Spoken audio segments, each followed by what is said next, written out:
Okay, let's start with this.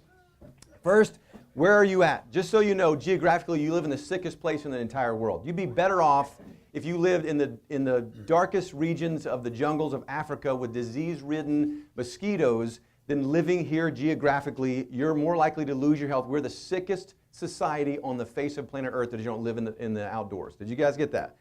We are also the fattest one. So this is not a good thing. You guys with me? And this is not just like I'm a couple pounds overweight. This is the largest, most obese society on the face of planet Earth. I don't want to brag about that, but that is horrific, okay? So does something need to change? It needs to change, but the problem with it is you live here, and if I put you if you were like a frog and I put you in a certain environment where the temperature is an exact temperature, you'd get used to that temperature. That's the problem. So the Bible says that you are not wise comparing yourselves among yourselves, but the problem is people come to me all the time and they go, well, I'm eating pretty good, right? How many of your friends said they eat pretty good? Come on. How many times have you said you eat pretty good? Okay, I used to pastor a church. I'm looking right now, right? So the point is, you're saying that based on everybody else. And when you live in the sickest place where it's the worst decisions ever with diet and exercise and all the 5 essentials that we teach, I don't care if you're really good, you're still the worst in the world. Did you get that? I don't know about you, but being the best of the worst in the world is still horrific. Are you with me? So take what you know, get rid of it. We have to be in a completely different place. You're starting your own planet, your own country right now, where obesity goes away, diagnoses go away, things that you didn't think about. So for instance, right now, who has heard that once you're diabetic, end it? You're what? Always. Once you're diabetic, always. Do you believe that? No. Well, that's what you're supposed to say in here, right? But guess what? I mean, there's people here today who were diabetic at one time and now they're not. Literally, we see that all the time here. They say, you know, asthmatics, well, maybe they'll grow out of it. You may hear that? So just leave it. I had somebody at my gym the other day that goes, no, my kids have asthma, it's pretty bad, but the doctor said they'll just what? Grow out of it, which means you're building disease in your children's lungs until they don't have that symptom anymore and it's gone to other places in their body. Now they don't have asthma anymore, they have something else. Make sense? Which becomes lung cancer at 36 or at 42 or at 57. You guys with me? And so we have got to get out of comparisons, but just know this, starting right now, there needs to be a fire under your tail saying, oh my Lord, I didn't have any idea that all the things that I'm doing, even the ones I thought were somewhat good, needs to be changed. Here's another one. Drug use in the United States, and I'm talking about just like illegal drugs, and I'm not even talking about opioids. I'm talking about just drugs in general. We spend more per person in this country than any other country in the world, 4 times more. In fact, it's not just spending per capita. From 2000 to 2010, we almost doubled our spending. And I hear some of my mathematicians and accountants go, well, it's because the price went up. No, you didn't see it like this in the other countries, and just use per person in the same amount of time, we've actually gone from 51% of Americans using prescription, not over the counter, but prescription drugs, to 59% of us use prescription drugs every single day in this country.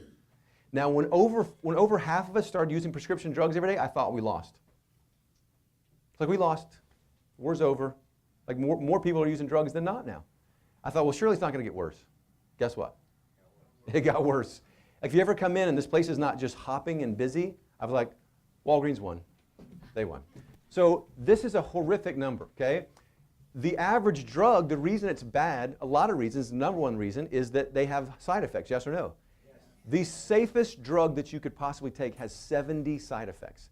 The average list of side effects on any drug, over the counter or prescribed, has 70 side effects. Now to compound things, when you take 2 drugs, most people think, well, wow, that's 140 side effects. The problem with that is it's not additive, it's multiplication. So some of you guys that are taking or have had several different drugs in the past, there's never been research on those drugs together. And when you start looking at it, you could have side effects in the thousands. And you come in and you want somebody to get you healthy, but it's very hard to get somebody healthy when you're sucking down all these different drugs of different kinds. And it's like, if I went and bought some paint today and I put a little bit of red and a little bit of this, and what color am I going to get? Eventually a brown or something. Guess what the brown is? Completely unhealthy. Make sense? You can have a lot of different roads to get there, but if you take a bunch of drugs, guess what you'll be? Completely unhealthy. Yeah, and a zombie maybe in there too, depending on the drugs, right? or a very happy zombie. I don't know, so, but a zombie. You guys. We want to get out here. The reason that they're bad for most of us, raise your hand if you or somebody you know, they just hate taking their drugs. Somebody in your family, okay, again, I pastor a church, I'm watching you, so is God. So raise your hand. So right, watch this. So most people don't realize that the drugs have the side effects. Okay, they just take them on faith. Most people don't realize that taking there's multiplication. But one thing all of you do realize is that you realize in your heart you could do better if you're taking a medication. That you could do better. Because at the root, honestly, you don't need a doctor to tell you this, drugs don't ever get down to the root cause, do they? Right? They don't ever do that. And it takes getting healthy to get off meds or reduce them. And that's what we're here to do today. Does that make sense? So here, myth versus fact. Let's go through a couple of these things. Dr. John Robbins, I don't know if he's a doctor, but John Robbins, he wrote a book called Okinawan Diet. He also wrote a book said Healthy to 100. You guys know like the workshops, Living to 100. He also wrote a book, The Diet for a New America. Amazing, amazing stuff. That last name sounds familiar for a reason, John Robbins. There's an ice cream by the name of? Everybody knows it. He actually was the child of the people who owned the entire Baskin-Robbins fortune. And when it came time for him to take his rightful place as an heir and take over that business for whatever millions or hundreds of millions of dollars or whatever, guess what he said? He said, no, I'm not going to do it. No way. You're killing people. They're eating all this ice cream and sugar, and you're creating cancers and heart diseases and all the rest. I'm not going to do it. So he walked away from it. And he wrote all these books, and he's changed the lives of millions of people with the information, which is exactly what we're doing here today. Does that make sense? So, but I want you to see this. Weight gain with age in Americans and Okinawans. Modern American diet, everybody thinks, listen, as you get older, you just get what? Bigger, fatter. And that's literally, everybody believes that. And literally somewhere in you, just kind of, you make concessions because everybody knows you just get bigger as you age. Everybody knows that. But is that true or is that false? It's false. Let me destroy it. This is one of his research from one of his books, The Okinawan Diet. What you see is the human frame, the human condition actually gets leaner and more fit and tighter as you age when you're actually feeding it and doing healthy things for it, when you're active, when you're unsubluxated, so your nervous system's working right, when you're eating diets that are non-inflammatory, that stop destroying hormones. This literally shows that your body is designed, it is created to get leaner and healthier as you age. That might blow your mind a little bit. Now you could go, wow, that's really cool, and then go back to your way, but I'm trying to get inside of your cranium and pull stuff out and challenge you. So that might be a writer-downer to actually write that down and challenge yourself so that every time you look in the mirror and you have a couple pounds you want to lose and you're not 35 anymore or whatever age, guess what? You should go, nope, that's not right. I'm changing that. Does that make sense? Okay? Next. Maybe. Here. There we go. Okay. Genetics versus environment. Don't have time to go through it today, but one thing that you'll know is it's not genetics. Everybody wants to do genetic. It's genetic this, it's genetic that. It's not genetics. It's your environment. Time magazine says 80% of everything that you can have happen to your health has nothing to do with your genes. It's your genes being expressed through the environment and your choices. Here's a writer-downer. You ready for this? If you can lifestyle yourself into it, you can lifestyle yourself out of it. Write it down. If you can lifestyle yourself in it, you can lifestyle yourself out of it. I have one study that shows 95% of diseases, including cancer, is not genetic, which means only 5% or less of cancers are genetic, and the only thing that they're actually focusing on right now is what? Come on, genetics, brains or a stem cell and all the rest. This is not the case. Now, I'm going to challenge you a little bit, okay? Let me challenge you. For instance, my mama. Who's heard me talk about my mom before? Love my mom. My mom in May turned 75. Don't tell her I said that. Don't watch this, Mom.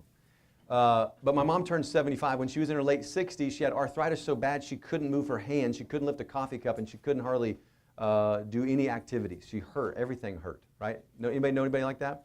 My mom had to make a decision, and she made a decision to get rid of some of her limiting beliefs because she started listening to her harebrained son. And so she started doing some of those things that I'm going to teach you today, and guess what? She went from hurting all the time to, my mom has run over 145K runs now. She's run them. She has started doing CrossFit with me when she's in town. She drives over an hour one way to go do a type of CrossFit workout 5 days a week. She does.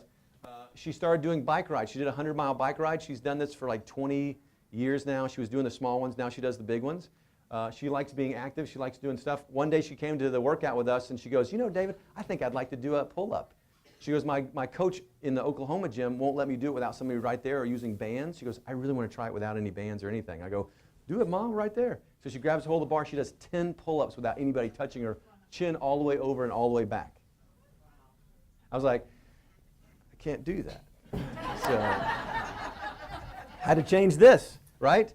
Now watch this. At this point in time, most of you guys right now think that being able to do that at 75 is an outlier. Nobody can do that. That's weird. Maybe she can do that, but nobody else can. That is not the truth. That is not your truth. That is not a truth. That is not the truth. Is everybody with me? That is not the truth. You can do this, but you have to first convince yourself that it is possible first.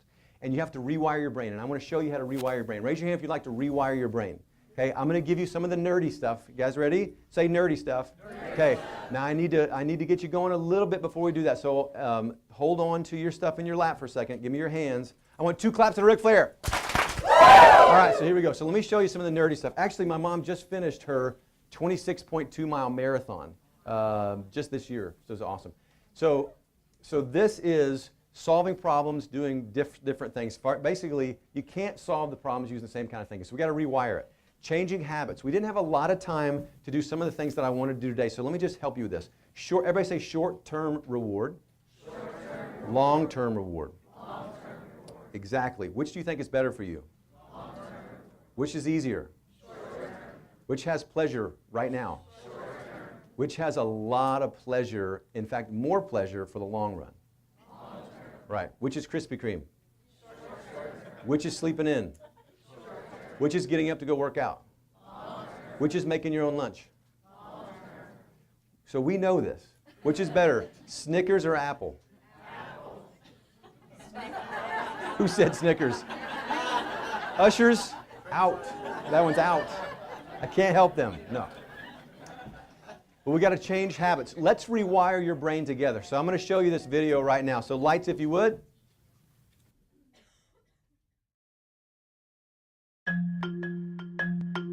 Not so long ago, many scientists believed that the brain did not change after childhood, that it was hardwired and fixed by the time we became adults.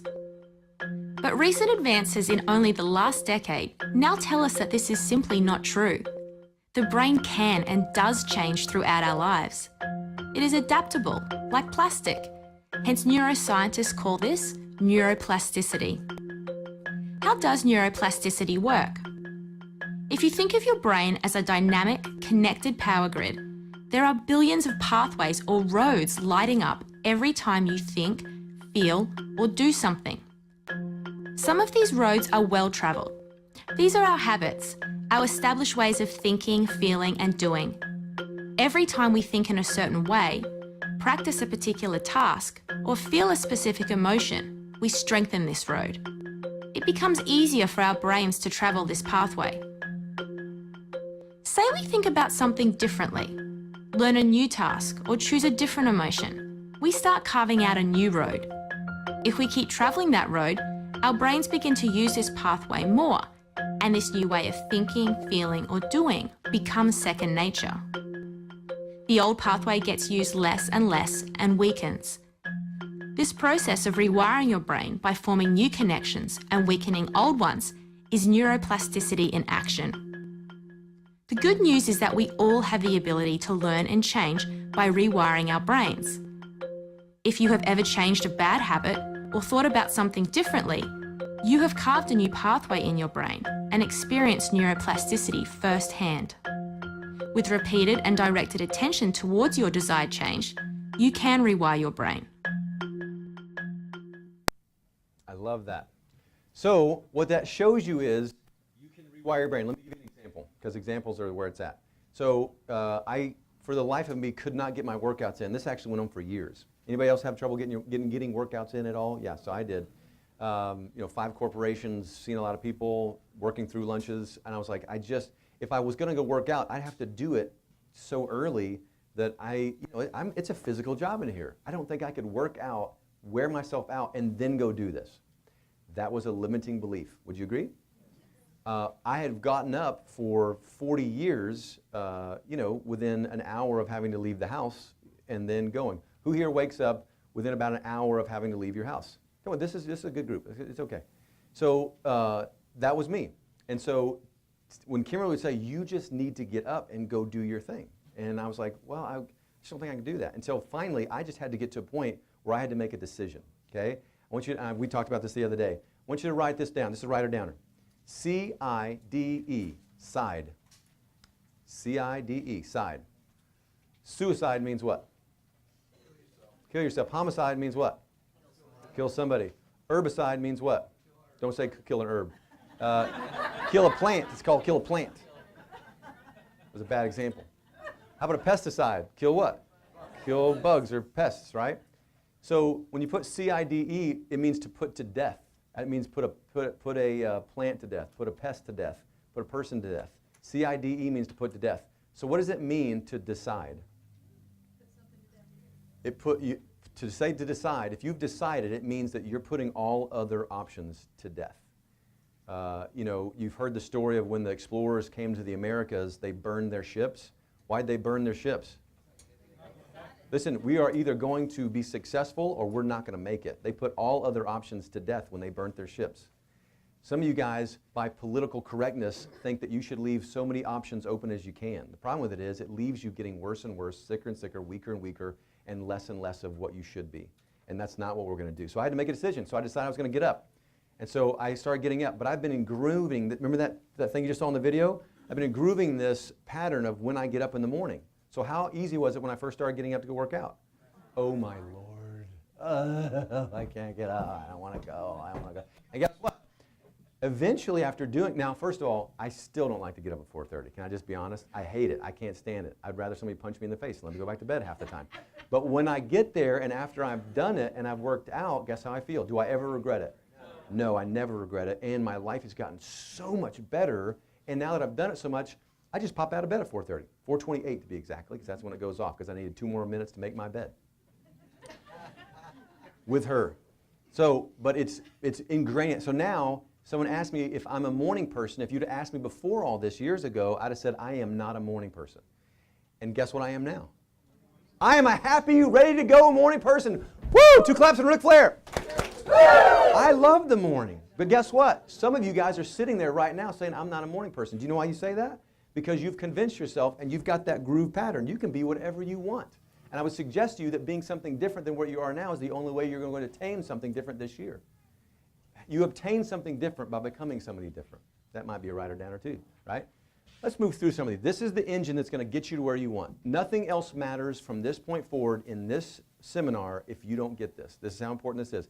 Don't write anything down on nutrition. Don't schedule an appointment in the office. Don't buy any nutritional products if you don't understand this. This is the engine to change. Here it is. Beliefs and thoughts to feelings to action. So it goes like this. It goes like a clock, okay? Let me give you an example. I see people up here losing weight. They're doing great. My mom's story, all the rest. All of a sudden, you believe, hey, I think I can get healthier. I think I can reverse something. I think I can get off meds. I think I can feel better and be healthier. I think. This is a belief. I believe I can do it. That turns into feelings of hope. I believe I can change it. I can see myself there, which turns into actions. Hey, I'm going to do the seminar. I'm going to do the Resolve Challenge. So you're going to get the stuff, go do this for a month. That turns into results, which is you lose 8 to 15 pounds. Got it? Now, let's say this. At the end of a month from now, if you lost 8 to 15 pounds, would you feel better and would it affirm the thoughts that you had that you could change your life? Guess what happens to your feelings now about the whole situation? They get stronger. Guess what happens to your resolve to keep doing actions? They get better. Guess what happens to your results? They keep getting what? Better and more. Guess what happens to your beliefs? They get stronger. Keep doing it. Keep living it. Keep moving forward. Now, is this a stainless steel process that has no hiccups in it? No, life happens. Guess what? As soon as you decide that you're going to get up, guess what's going to happen? Your alarm clock's going to go off. You're going to have something happen. You're going to have drama in your house. One of your kids needs you to talk until 2 in the morning. Guess what? Life happens. And guess what? If you decided there's no other options, you're going to get up. You're going to do it because you do what? You decided. Say decide. Right? But this also works in reverse. This is why you taking action is so important. Watch this. Let's say that someone comes along and says, don't get your hopes up. You could hurt yourself. Aren't you a little old for this? And you go, maybe I am. And so the hope that you have starts to what?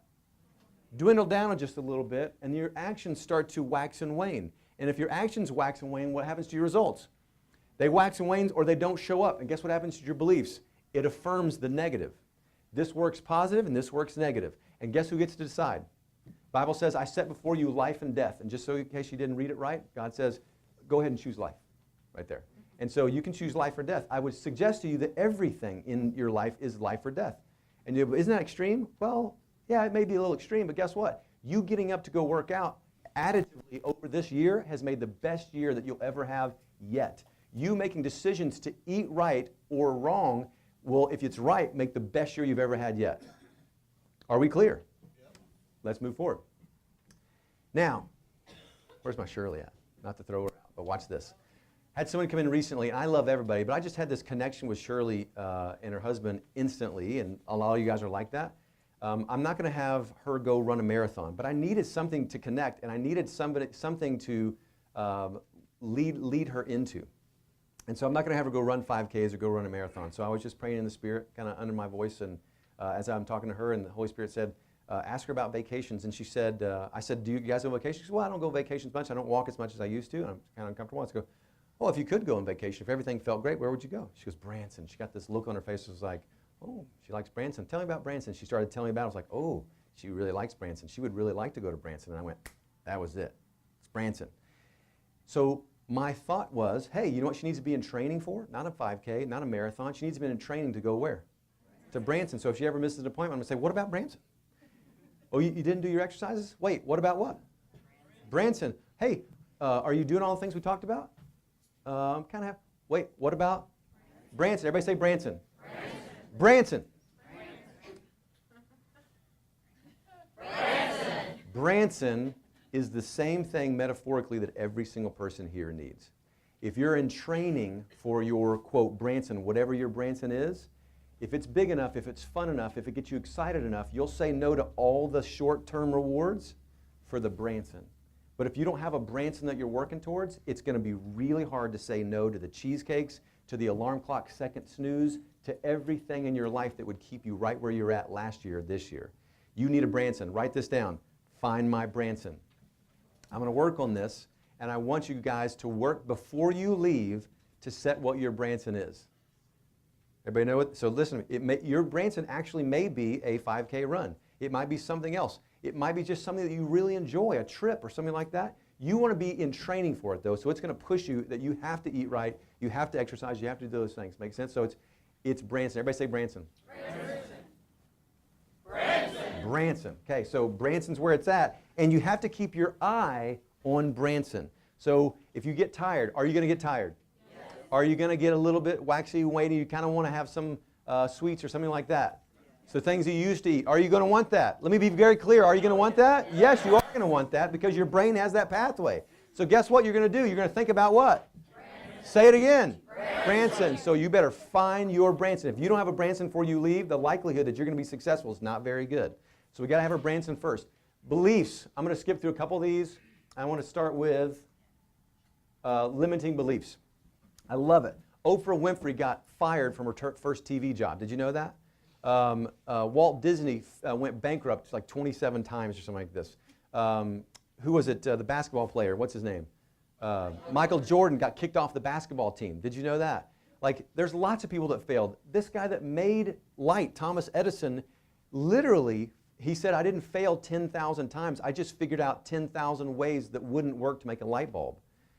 Raise your hand if you've ever failed at anything. Oh, they go up quick now, huh? Mine too. But listen, we all fail, but just because you fail doesn't make you a failure. But let's talk about limiting beliefs. My mom had a limiting belief because she hurt her knee when she was in high school. So her whole reason for not going and running when her friends wanted to go run or biking or anything else was because she had a basketball knee. She had a what? Basketball knee. So I asked her to, no, I have my old basketball knee, my basketball knee, my basketball knee, my basketball knee. It was like a tape. And guess what? You have tapes running in the back of your head too, subconsciously. I have a what?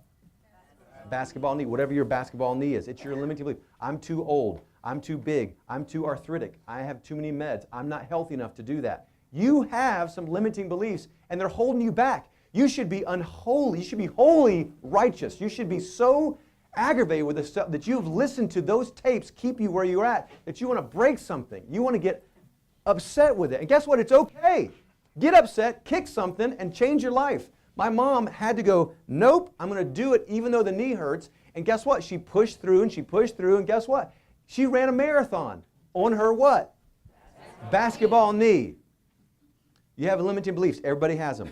Now, the next thing I want you to write down, this is a writer-downer, find 2 limiting beliefs. I want you to find that before you leave today, which means, guess what? On the break, you need to be thinking about this. And I asked you when you came in, if you value this, you would actually write things down. You'd take notes, and then you'd take your notes. Got it? And you have to get this before you leave. You need a Branson, and you need 2 limiting beliefs that you can start coming against and destroying that in your life so you have a better year. Limiting beliefs. Last but not least, I'm going to leave you with this. Is part of, what is it? I want to ask you. Yes. Why did you say that limiting beliefs are greater than empowering beliefs? Because right now, empowering beliefs are ones that aren't ingrained yet. You want to actually take your limiting beliefs and you want to change it. So right now, like my mom, one of the things I did with my mom is I give her an empowering affirmation, a belief, to create a belief. And she said she's got a basketball knee. The subcontract she's made with herself is, I have arthritis too bad to be doing these things, right? That is her limiting belief at a foundational level. Her empowering belief, we start with an affirmation, is, my joints are healthy and strong. My joints are healthy and strong. I gave her another one later on about gliding smoothly and a bunch of other things that she had to tell herself. But when you start, they are greater, are they not? You've lived however old you are, put your age in here, you've lived in your skin this long, and you have repeated that cycle. Remember that it looks like a clock, beliefs and feelings and actions and results. You've gone through that so many times that it is a real thing. And you might go, well, I really do have arthritis. Well, guess what? I bet you I could take an x-ray and I would see it. But does it mean you're stuck there? Well, my doctor says once you have arthritis, it's always there. Well, guess what? Henry Ford says, whether you think you can or can't, you're right. The one person I cannot help in this office are the people who think that I cannot help them.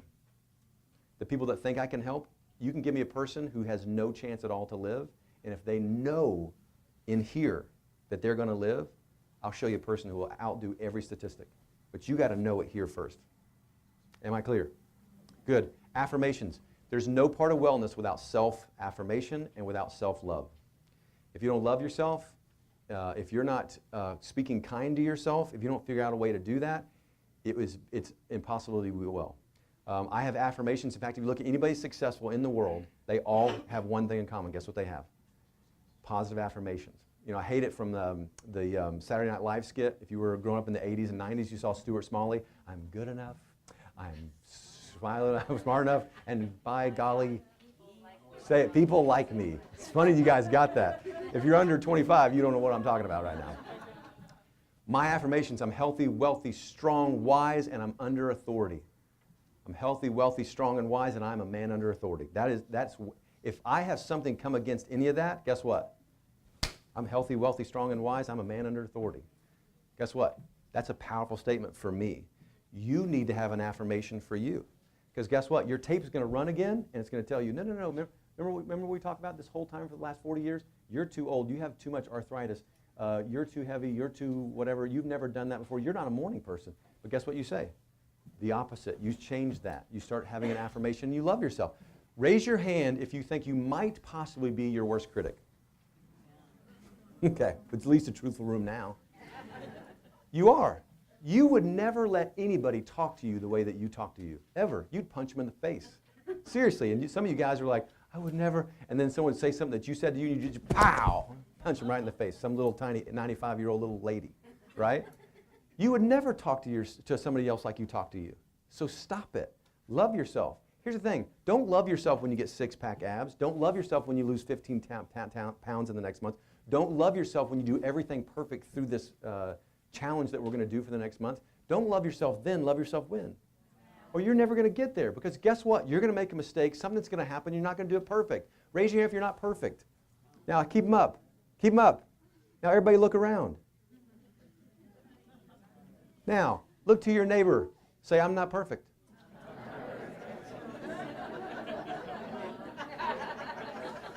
That didn't work very good. Some of the spouses went, yeah, I know. I know this. But watch this. Everybody say, that's okay. Are you going to mess up? Yes. Say, that's okay. But if you make it okay, you'll actually do more right, which means you got to love yourself first. So come up with some affirmations. That's the next thing. I want to Branson. I want to take off 2 of my limiting beliefs. And what's the last one? I want an affirmation. You guys with that? Makes sense. Am I clear? Are you ready to go? Now keep writing. I'm going to bring her up. She's going to go through some nutrition, and she is going to she's going to give you the latest stuff on nutrition ever, okay? But we're going to go through a couple things for nutrition before she comes up. If you're over 40, you don't smoke, it's almost a sure thing that you're going to die of one of 4 things, okay? Heart disease, cardiovascular, cancer, all these things. That is what's going to kill you, neurodegenerative disease. How do you get out of that? You start changing your nutrition, okay? You change your nutrition by knowing what are we eating the most of. Look at this. Most of our calories come from grain-based desserts and bread. Everybody say bread. And no, you don't have to have bread to have your nutrition. Everybody goes, well, I have to eat bread. No, you don't have to eat bread. Now, I need some volunteers. I says, can I have my team up here? Good. My team, good, excellent. Who feels like volunteering? Anybody feel like volunteering? Because you're in the back, David, let me have you. And actually, I want you too, Joel. So you guys come up. Give him a round of applause. Come on. Good. All right. So let me describe this. I'm going to do this analogy. I want you guys to see me throw some balls around. And I want you to see this analogy because these are going to be sugar. Everybody say sugar. Sugar. Sugar is what aids you. Sugar is what diseases you. Sugar is not a good thing. Would you agree? Right? But sugar is what you've got to get rid of. Right? Now, what you have to do is you have to figure out how to get rid of the sugar. You can apply to that. That was cool. Yeah. 2 claps and a Ric Flair. All right, so what we're going to do is I'm going to show you, this is going to be your insulin receptors. Your cells have up to 20,000 insulin receptors on them, but as you eat more and more sugar, it destroys insulin receptors and they start to fail. I'm going to show you how it happens. This is going to be sugar. This is going to be you eating over here, and I'm going to help you guys too. What happens is, for sugar to get into your cell, it has to attach with insulin to an insulin receptor, and then the insulin receptor does what? Puts in the cell. So let me show you how it works. You guys grab 1 ball each, like this. Then I want you to throw them 1 at a time to somebody over there. This is you with it. Keep going. Grab 1 at a time. So this is you eating a healthy diet, not being subluxated, eating what you should, not eating a lot of sugar. Good. Stop. Good. Excellent. Good. Now, watch this. It's okay. We're going to keep going. So that's healthy. Does it make sense? Now, the problem with it is most people eat too much what? It's in everything. She's going to go through it. But the average United States diet has 85% carbs, and they're not good carbs. Most people eat 150 pounds of sugar a year. Did you get what I just said? 150 pounds. Some of you guys don't weigh 150 pounds, and you're eating 150 pounds of sugar a year. So this is what it looks like. Watch this. If you eat too much sugar, it looks like this, and we're going to start throwing balls at them, and this is your insulin receptors to get blood or get sugar into your cells, into your body. So watch this. So we're going to start throwing. Go ahead and start catching them, guys. Right there. Good. Now stop, stop, stop. Good. Now what happens is, can you see they were just overloaded? Would you agree? If you overload them and you overwork them, what's going to happen is you're going to have 2 of them just start failing. So where you started out with 20,000 insulin receptors, you may now only have 5. So 2 of you guys turn around. Good. And now you only have 1, right? But watch this. You're not changing your diet. Let's do this again. Come on. So keep throwing. It's right there. Good. Right there. Right. Good. Right there. Good. All right. Now, if you don't change things and you keep eating the same way, what is she doing? She's getting tired just like they did. When they start going down, the last ones, this is when you start getting into the end stages. But watch this. When was it diabetes? When she got tired or when they turned around? When they turned around, because what happens is now, even with insulin, the the glucose, the sugar, can't get into the cell. So all these balls laying everywhere here, this is in your bloodstream. So you have higher blood sugar.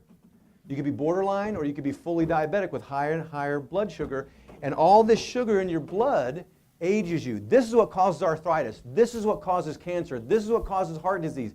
This is what causes, allergies and hormone disruption and aging and crow's feet and, crow's feet in your shoulder where you get your pencil out of your back seat and you rip your shoulder joint. You didn't even lift anything. This is what causes that. Does that make sense? So this has to change. Let's take these and put these back. So what's the only way to clean this up? You have to clean it up by, it's okay. We have to clean this up by, now one at a time. One at a time. Good. One at a time. Good. Eating a lesser amount of sugar so that our insulin receptors cannot be overloaded, and all of a sudden, and this is what every endocrinologist will tell you doesn't happen, or I should say most, if there's not as much pressure, guess what happens to these two? Now you got to start turning around. These will come back. You can get insulin receptors to come back online again. So then guess what? My weight starts to change. I'm more insulin sensitive. Now I can get off insulin. I can get off drugs. Again, you can reverse diabetes. Sometimes as little as 2 weeks to 4 weeks reverse diabetes because these come back to life again. But what this is, that's good. This is getting crazy. But what this is not a sugar problem, right? Or I should say this is a sugar problem. This is not an insulin problem. This is not an insulin problem. If you don't change the sugar, it doesn't matter how much insulin you put in here. These guys are going to turn around. They're not going to pay attention. Which means to say, how many of you guys, if you have somebody that you know that's been diabetic and they're on insulin, what happens to their levels of how much insulin they have to take? Does it stay the same or does it keep going more and more? It gets more and more because the doctor said, don't worry about what you eat. I had an 8-year-old come in diagnosed with diabetes the other day. Nobody wanted to see the cause. It came out of nowhere. It came out of the blue. She had all these other issues going on. And the doctor said, just give her a shot of insulin before every meal, at least 4 times a day, and don't worry about what she eats. She can have ice cream, fried chicken, she can have Cheerios, she can have whatever she wants, just because the insulin's going to take care of it. That is the most asinine statement ever, and everybody here agrees with that. But guess what? Your doctor's told you things that are just as ridiculous, and you went, yeah, okay. But this is so simple, isn't it? The only solution to you not aging and having disease when it comes to your diet is the first thing is to reduce what? Sugar. Can I get 2 claps and a Ric Flair? All right, so we're going to move forward. I just love that. So move forward. And I'm going to bring my wife up. Big round of applause for our volunteers. Thank you, guys. Thank you, guys. Now my wife's going to come up. She's going to rock it with a lot of the other things. So the first thing you're going to write down for nutrition is eliminate what? Sugar. Say it again. Sugar. Eliminate sugar. Eliminate sugar. Now go back to the mindset thing. I wanted you to have a Branson. Say Branson. Good. I want you to have 2 what? I want not have. I want you to get rid of 2 what? Limiting beliefs. And the last thing I want you to come up with is what? Affirmation. Exactly. Thank you, baby. Was that fun? So we got to, now, does everybody believe now that, can you see that you believe actually that diabetes actually can go away, that we can heal from diabetes? I mean, we had 20 cases last year of diabetes completely heal. Now, your doctors are not telling you that, are they? They're not telling you that, but in this office, that's what happens. And so check out this study here. The McMaster Diabetes Study was a pilot study talking about actually where you actually change diet and exercise, and they actually decreased insulin in these cases. And so what was really awesome is you can see here, 41% of patients remained symptom-free after 3 months. 3 months, right? Check out the next only, now look at the study, very telling, 21% remained symptom-free following nutrition exercise plan for 2 months. So what was the key? Compliance and consistency, right? We had to be consistent over a period of time. That actually is what gets us to heal those, what, on this side? What did you guys see on this side? The insulin receptors, right? It takes a period of time. Because as you can see here, the third one says only 14% remained symptom-free, and they stayed on insulin. Okay, so the process that you go through, it takes time, but you can actually heal, and the study actually proves it. Now, so today what we're going to unpack is there's going to be 3 things for your Resolve Challenge that you're going to want to make as commitments in order for us to heal these areas, okay? So the first thing, what you're going to see is you're actually going to see we're going to want to cut the what? Cut the sugar. And then you're going to want to cut the things that turn to sugar. Now, that's usually the thing people get the most upset about. Man, sugar, I mean, okay, I'll stop the Dr. Pepper and I'll stop the candy bars. But when I say, what about the things that turn to sugar, that's usually when they go, right? We don't really like that. Because it's the bread, right? The bagels, the noodles, the rice, the pasta. Did you guys see the Oz commercial or the little section that he did where he showed people who ate, they did a comparison between someone who ate a piece of bread and someone who ate a Snickers bar, and they checked their blood levels right afterwards, and guess who was worse? The bread was worse, right? So the bread was worse. So that means that we may be, pushing aside the Dr. Pepper, we may be pushing aside, the Snickers bars, but what most of us need to do is push aside what? The grain desserts, right? That's the grain, full of grain desserts that we have in the breads, right? That's really where we're getting most of our sugars from. And that actually, I'm going to show you in just a second. And now most of us start thinking, oh my gosh, you're taking my breads away. I'm going to starve, right? I'm going to show you how you're not going to starve. I promise, you won't starve. I'm going to show you the nutrients here in just a second. Usually that's what people think. I'm going to starve, okay, what's the number one source of liquid sugar? Soda. So and it's 55 gallons of pop that people are consuming a year. I have a little demo here. Check this out.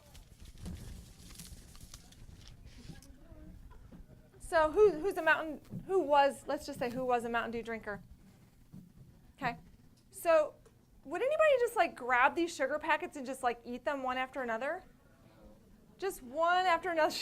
You're just being so mean. Let's point her right out. One after another. There's actually a really good movie, that sugar film. If you've never seen, get that movie. Get it for your kids, too. Get them to watch it. And, amazing movie. But check this out. Would you just, we're not just going to sit here and do one after another here. Now, this is actually 20 teaspoons of sugar. And then I have a little Coke here. Some of you like the Coke, right? So there's actually a little bit more sugar in the Mountain Dew. But we're not going to sit there one after another. That's actually the joint pain, right? That's actually the wrinkles. That's actually the love handles, right? That's the autoimmune disease. That's what that is. And so the number one source, 1/3 of dietary sugar comes from soft drinks. And then for those of you who think, well, I'm not going to drink the soft drinks. I'm going to do the South Beach tea. How many of you are doing that? Right? The green tea, South Beach, I'm going to get the beach body, right? That's what we're thinking. But check out, it's actually 61 grams of sugar, which is equivalent to 15 teaspoons. So you've got the same amount of teaspoons over here. You might as well eat the Sara Lee cherry pie. Right? I don't know, it probably tastes better, but don't do the pie, but so sugar in that. Now check out, what about those of you who are doing the rock star?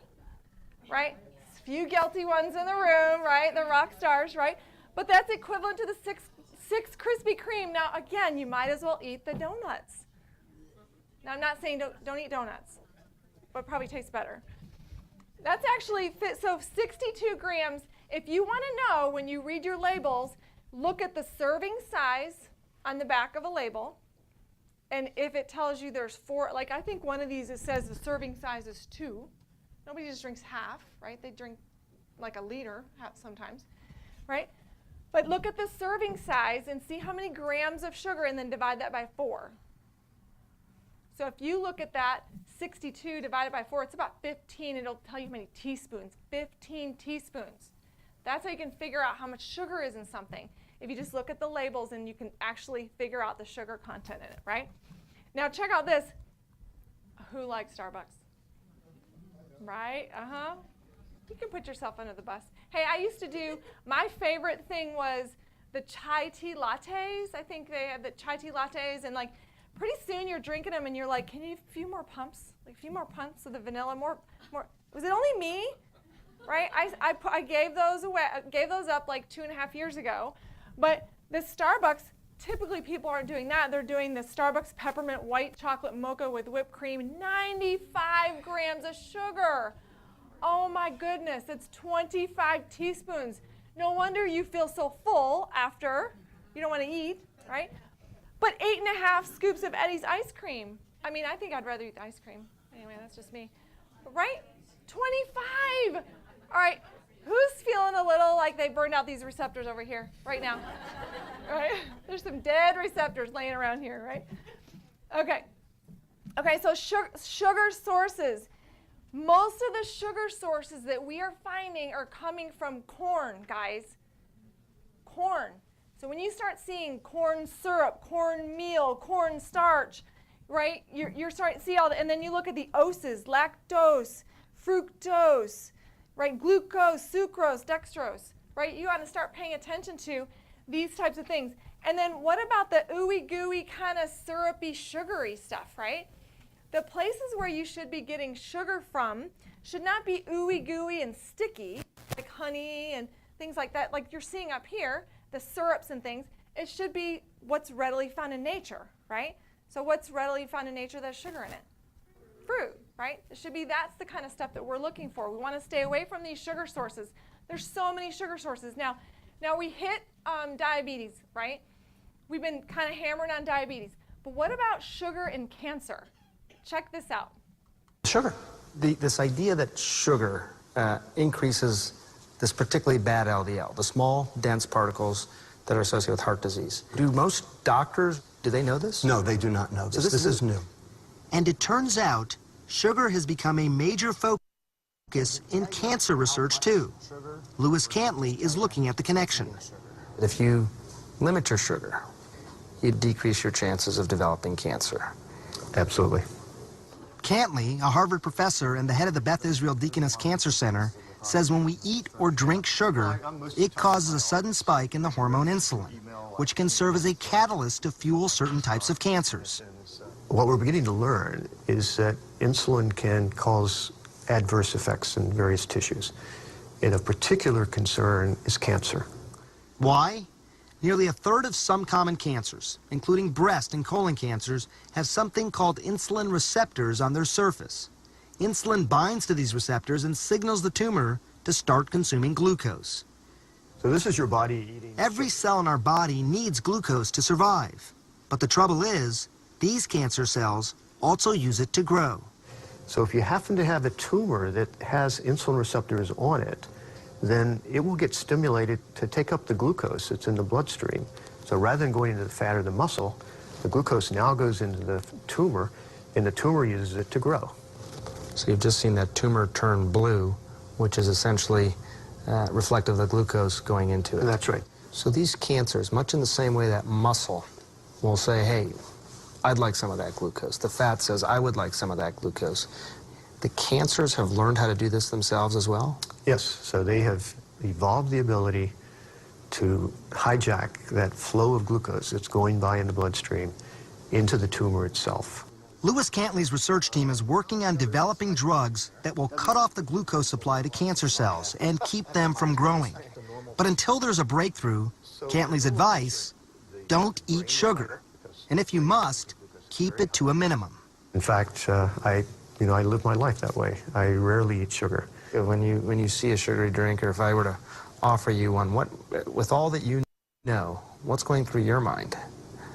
I probably would turn it down and get a glass of water. I think we'd probably turn it down and get a glass of water too if we knew that, right? Pretty powerful, right?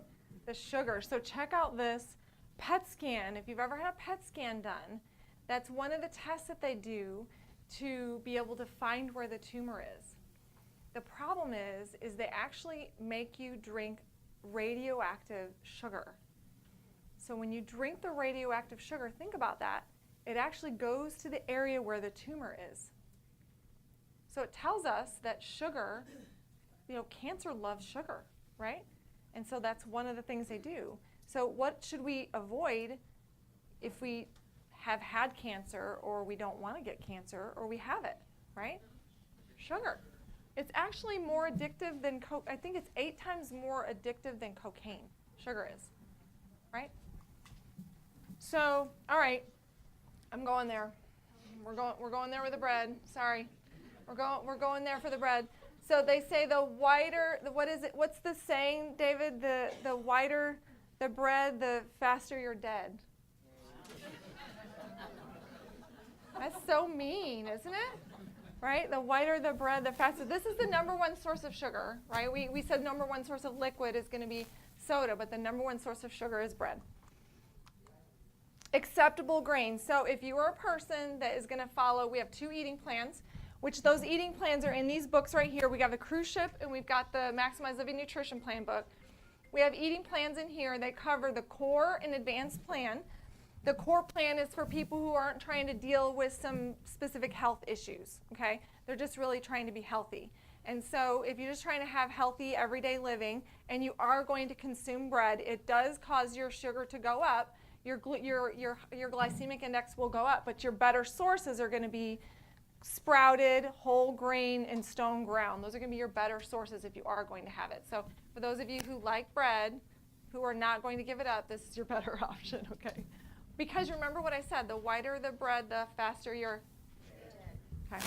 Actually, I didn't say that. I'm just quoting it. Okay. Now check out this. Okay, I think it sings my microphone. Check out this, looking at labels here. Check out this label here. So this label on the cereal, the second ingredients is showing what? Is it my mic or is it my sugar? So we've got the sugar, we've got the corn flour. There we are again. So we got to keep our eyes peeled on the labels, because even stuff that we think looks healthy, we got to check out the back and check out the label on there. Again, even checking out stevia, we actually talk to people about eating, instead of sugar, do stevia. And so stevia is one of the more natural sugars. You can grow a stevia plant in your house if you want to. All right, so check out your stevia packets. Make sure your stevia, look at what's the first ingredient on there? Can you guys see it? Dextrose. So there's sugar in your stevia. So I would pick some up, put it in your purse, and carry it with you if you're out and about and you just want to make sure you sweeten it a little bit. Okay, so for those of you who think, oh my goodness, if I take my grains away, I'm going to die. Okay, this was actually a study done. The best carbs with the highest amount of nutrients, densely packed nutrients. Let's go through the list. Kale, can you guys see the numbers? 1,000, 1,000, 824. So kale, collards, bok choy, spinach, cabbage, red pepper, romaine lettuce, broccoli, cauliflower, green pepper, artichoke, carrots, asparagus. There's 12 or 13 I just said. So that means the top 12 or 13 are what? Vegetables. Oh! Don't talk to me about that. Talk to God. He gave us the Garden of Eden. I'm not, for those of you who are like, no, I don't like vegetables. I talk to you, I know. So I do know. Right, but a bowl of spinach, 1 bowl of spinach is equal to 14 bowls of oatmeal. Is that shocking? So I promise you're not going to starve if you get rid of your oatmeal or you get rid of your bread or your noodles or your rice or your pasta. Okay, so the best carbs are vegetables. So we just hit the best carbs. So kale. So your first 12 you're going to hit, and then strawberries are next. That's on the advanced plan. So you guys are going to do just fine as far as your nutrients are concerned, I promise. Okay, so what is the first rule? We said we have 3 commitments for the Resolve Challenge. The first one is what? Cut out sugar, because we're going to heal what? Insulin receptors. You guys are awesome. Okay, good. The second rule is going to be rethink your fat. Now, there's a lot of kind of like messed up thinking that we have all acquired, myself included, because before I became a chiropractor, I ate all that stuff that you saw up there. Okay, I promise. Before I went to chiropractic school and I learned all this kind of stuff, I was eating much worse than maybe most of you guys out there. And so no worries, we've been there. My husband and I both have been there. But one of the things we want to make sure that we change the way we think is about fat. Fat, no fats are bad. Actually, all fats are great. What happens is they get damaged. The processing and the refining, all the stuff that goes through what happens with fat is they actually get damaged. And so we want to know what are healthy fats. One of the things you want to do, if you're going to choose anything to increase in your diet right now, it would be fat. You can actually eat up to 65, 75% fat in a course of a day, and you're actually going to be healthy, okay? Your hormones are going to love you for it. Your skin will love you for it. All of your organ cells and tissues. Your brain is mostly fat. So this is something that we've been told that's screwed up. We've all been brainwashed in this area, but this is actually something we really want to dial in a whole lot more, is making sure we're getting healthy fats. How many of you have ever had this little beautiful little thing? Right? No, I won't throw anybody under the bus there on that one. So weight loss and fat intake, they did a lot of research studies on 645 overweight and obese patients eating high fat versus low fat. There was no correlative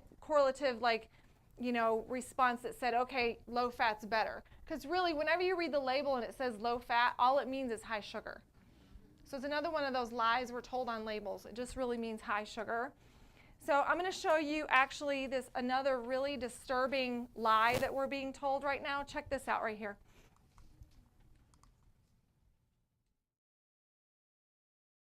If you could pack all of human history into 1 year, we've only been farming and eating grain since about yesterday, which is when we became shorter and fatter.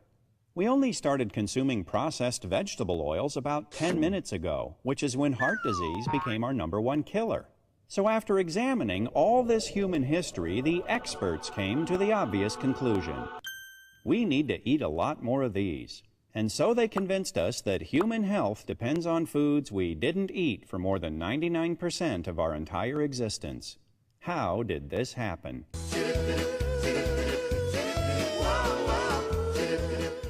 In the 1950s, a biochemist named Ansel Keys published a study that compared heart disease and fat consumption in a half-dozen countries. The more fat, the more heart disease. The trend line was unmistakable. Just one little problem. Keys left out countries where people eat a lot of fat but have very little heart disease, like Holland and Norway. He also left out countries where people don't eat much fat but do have a lot of heart disease, like Chile. In fact, Keys had reliable data from 22 countries, and the results were all over the place. But you can't make a big splash in the scientific community with a trend line that looks like this. So Keys did what any dedicated researcher would do. He threw out the data that didn't fit and published his results. His punishment for this bit of scientific chicanery was to get his picture on the cover of Time magazine. Keys became known as the father of the lipid hypothesis, which says that eating saturated fat raises the cholesterol in your blood, and high cholesterol in your blood clogs your arteries and causes heart disease. The hypothesis that when you eat high fat, that produces high cholesterol, and the cholesterol produces heart disease, is wrong in every one of those links. This whole idea that dietary fat causes cholesterol problems is sort of a myth. The whole idea that cholesterol problems lead to heart disease is a myth. The theory is completely and totally wrong.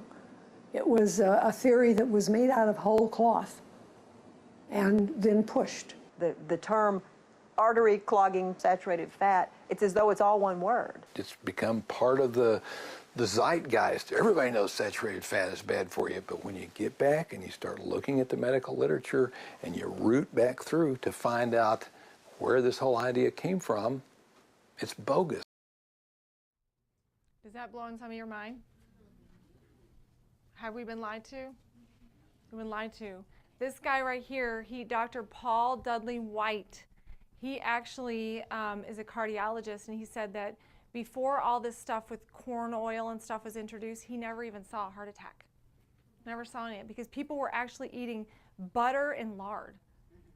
Butter and lard. We got to get back to that butter, right? I mean, I told some of you my job growing up when in my house was when I get off the school bus, I would cook, and so I'd come home. My mom worked in the factory, and I would reach under the kitchen sink and I would pull a coffee can out and put it on the counter. What's in the coffee can? Right? It's like the vegetable oil, like the canola oil stuff, right? And the mold doesn't even want it, but I'm like sitting there eating it every day, right? But we got to get back to the butter, you know, that whole process of fat. We've been actually lied to. We are all going to have to rewire our brain. For those of us who've been told one thing, we got to rewire our brain. That's the whole purpose of today, is make sure and get back to the healthy fats. What do healthy fats do, just so that we can be convinced? What do? They build our cell membrane. So literally every single cell that you have in your body is made up of these healthy fats. Okay, we don't want these cell membranes in our body to be made up of, you know, French fries, right?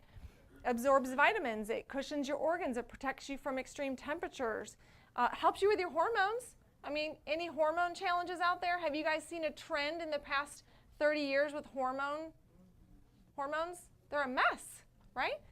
This is something that we've been lied to about.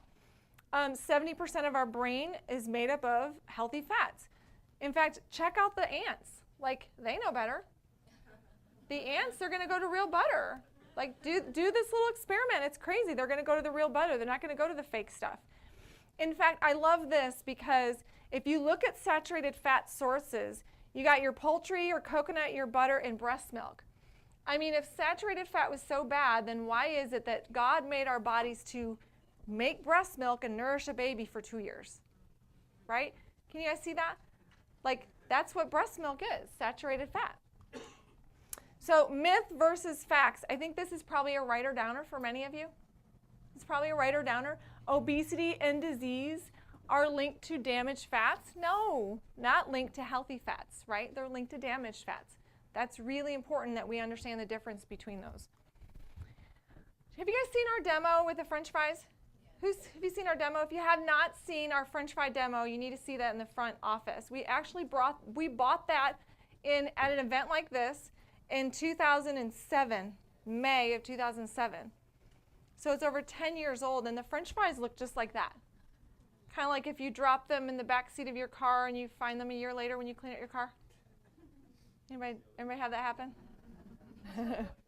I never had that happen ever. Okay, so the half-life of a trans fat is 51 days. So that means that one bag of French fries that you went out to treat yourself is still hanging around 51 days later. Half of it is still there. It takes your body, what, over 100 days to heal from one bag of French fries. One bag. We're talking about destroying our hormones and all this stuff. Is that bag of French fries worth it? Okay, what's this on the left? Anybody recognize that? Just kind of gross you out a little bit.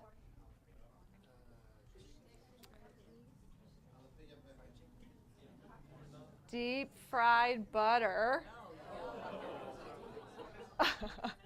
What about the right? What's on the right? It's so weird. Who said it? Deep fried Coke. That's right. Deep fried Coke. Just wanted to gross you out a little bit. That's all. Okay, now keep in mind, now when we start talking about this whole fat, we're going to look at labels and stuff. You want to make sure you're checking out the labels because the label could say trans fat. Can you see the Skippy? See how it says no trans fat? They get to do that if it's less than 499 milligrams. They get to do that. Now that's like a thimble. I don't know, how big is a thimble? Like that big? That's a thimble serving size.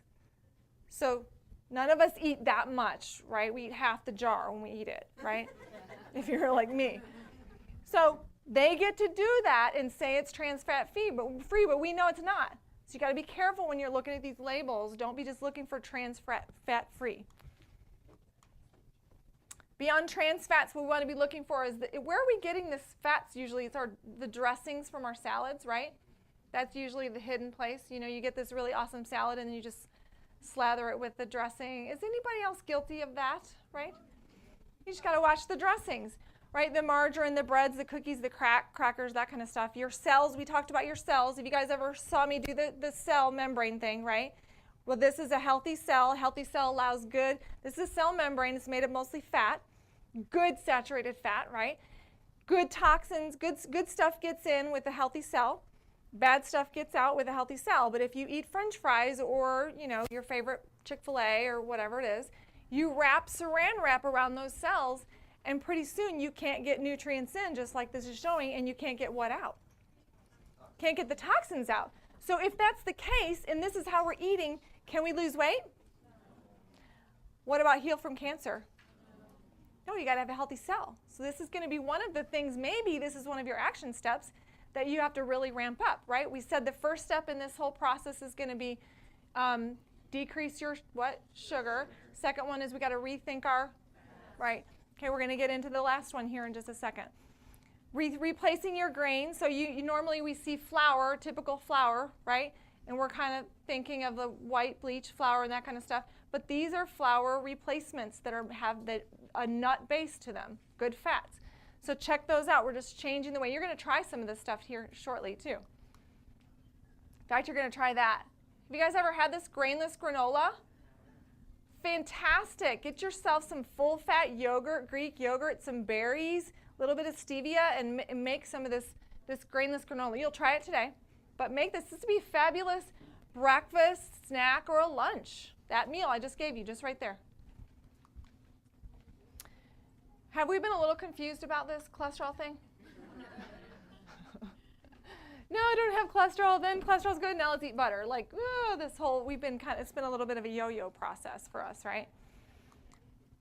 Okay, another little cholesterol study they actually did right here. PubMed did this study talking about, cholesterol as well, and then getting into the final conclusions where they basically said clinical and public health recommendations regarding the dangers of cholesterol should be revised. Moderately elevated cholesterol may prove to not only be harmless but beneficial. That's not what we're told. Were we lied to about that? Yes. Okay, that's a PubMed research article right there. How about this? Are we being lied to? So we're trying to get a good source of fat. No, let's just do the diet avocado. I better not see anybody in here buying a diet avocado, right? No diet avocados in this house. Is that crazy or what? Right? Okay, so we're going to go through, make sure, have you guys ever been to a shopping day? We have some shopping days. So we're going to wrap up here in just a second, okay? Hang in there. But I want to make sure you guys know we're teaching you guys a lot of things that maybe some of you are a little overwhelmed about. We do have a shopping day. There's going to be some sign-up sheets. You also have some stuff in your bag that you can sign up for. We take people shopping. We have awesome shopping days. We'll go to Natural Grocers and show you how to do all this shopping and get away from some of the stuff that we're not used to reading the labels and stuff like that. So make sure you sign up for that. And also, we will have a 30-day challenge, okay? The 30-day challenge will have recipes, what to eat, breakfast snack, lunch snack, dinner, and we have everything on a private Facebook group. So if you go to Facebook or Herb Family Friends, the Facebook group, you can download the whole 30 days, and guess what else? We are going to have a place where you guys can put questions and we'll be interactive with you, okay? Now, because it's patience, you'll have to make sure you're good with it and don't post things if it's personal. But if you have questions, it's a good place to share information and learn and grow. If you find out there's a special somewhere on something, this is a place to do that. But anyway, join the private Facebook group to be able to get that. So we're going to go into our last step before we give you a break, okay? Hang in there, the last step. So we're going to cut our sugars, and we're going to rethink our proteins. We're going to rethink our proteins. So we want to consume anything that is beef from a grass-fed cow that has not been injected with hormones or antibiotics. They're actually showing that the antibiotics, or the largest amount of antibiotics, we'll show you in just a second, are actually fed to animals. So we want to make sure that we're getting, antibiotic-free, grass-fed. The cows are fed grass and things like that. In fact, the higher up you go in the food chain, there's more mercury in it. So that's why you want to make sure that you're getting stuff that is actually not, fed bad foods, mercury and things like that. 80% of antibiotics used in farm animals. That's disgusting, right? Right? We want to stay away from those. Just keep your eyes peeled on that one. Checking out your fat ratios. So this is another one of those things that we do testing for, that metabolics testing I told you about. We can see what your fat ratios, see what your fat is and what it should be based upon a blood and urine test that we do. But your ratios of your omega-6s and your omega-3s are so critical that they are balanced. The average person has a 20-to-1 ratio. That's because the ratio in grain-fed beef is 21-to-1. So that means conventional meat that we eat out there, or dairy, right, it's 21-to-1. They're all fed grain. We want to get over to this 4-to-1 grass-fed ratio range of your 6s, your 3s. That's going to take us off the radar of heart disease and things like that. Okay, so we want to make sure we're looking at that kind of stuff. That's also why Maximize Living, you'll see some of the packaging may be different on some of the stuff. For those of you who are used to some of the old packaging, you'll see some new stuff. But that's why Maximize Living has a grass and a plant-fed whey or plant, that's going to be a pea protein, because these cows are actually fed grass. So you're going to get a really good, pure source of protein for one of your meals every day, as opposed to this stuff over here, which is full of the artificial sweeteners and things like that. So you want to go Another smoothie recipe. Did you guys have smoothies today? Okay, good. Were they good? Okay, good. Yes. Okay, so another good smoothie recipe where you can kind of throw in the greens, the spinach, the unsweetened almond milk, and I said unsweetened, right? Make sure you look for unsweetened almond milk, the raw almond butter. This is a meal, like you're really full after eating stuff like that. But I want to bring a couple up that doing amazing stuff. They're doing great. So Don and Denise, you guys come up here. Round of applause. Round of applause. Give them some energy. Come on up. Come on up. So, first of all, how did you hear about the office? Through a neighbor of ours. Let's try this again. Try it again. Our neighbor. So their neighbor told them about it. So when they first told you about coming to the office, were you skeptical at all? Yes, I was. Yeah. Raise your hand if I've ever looked crazy or car salesman-like to anybody in this room. If I did it right, it should be a hand up. All right, so would you guys say that you've learned a lot since you've been here? Just a huge amount. Yeah, so how long have you guys been here? 3 months. 3 months? So 3 months. All right, so what was going on when you first came here? I'd been struggling with lower back and sciatic for the past 6 to 7 years and put it off and off and off. And I was living on 10 to 12 Advil a day. Yeah, and actually... Had to work. Yeah, to work you had to do that. But Denise came in, and we make sure everybody gets checked. So what is the one thing you told me? You thought what? I was fine. I'm good. I'm just fine. Right, so what have you guys seen since you guys came in? Well, I don't take any more Advil. Whoop, whoop, come on. Yeah. I take no painkillers. That's awesome. Good. And you went from this. Uh-huh.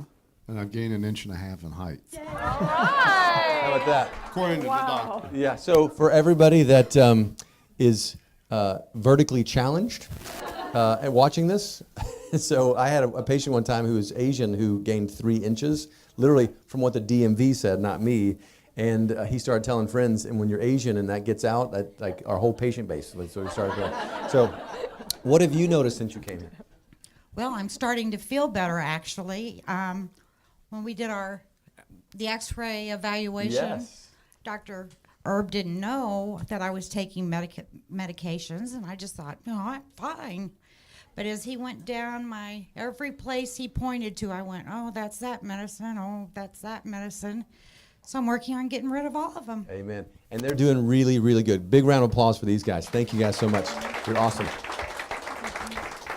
So everybody needs to be encouraged. Raise your hand if you need to be encouraged, right?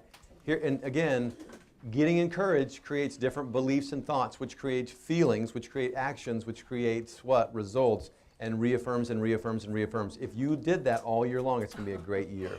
And so I'm going to give it to Dr. Kimberly. She's going to go through some more nutrition stuff. I'm just going to advance my PowerPoint to where it should be, and we'll answer some questions while we're doing that. Oh, answer some questions, okay. It got started over. Okay, so we had a couple people who sent some questions in. They were sending the questions in while we were sitting here in the break. And one person said, is xylitol a good alternative sweetener? The two sweeteners there's 3 that we really like. Stevia, xylitol, and erythritol. But again, you need to be careful, read those labels, because even if it's something that we say we really like, it could have dextrose or some other thing in it, okay? So those are going to be your sweeteners that are good. And then, how awesome do you look in that suit?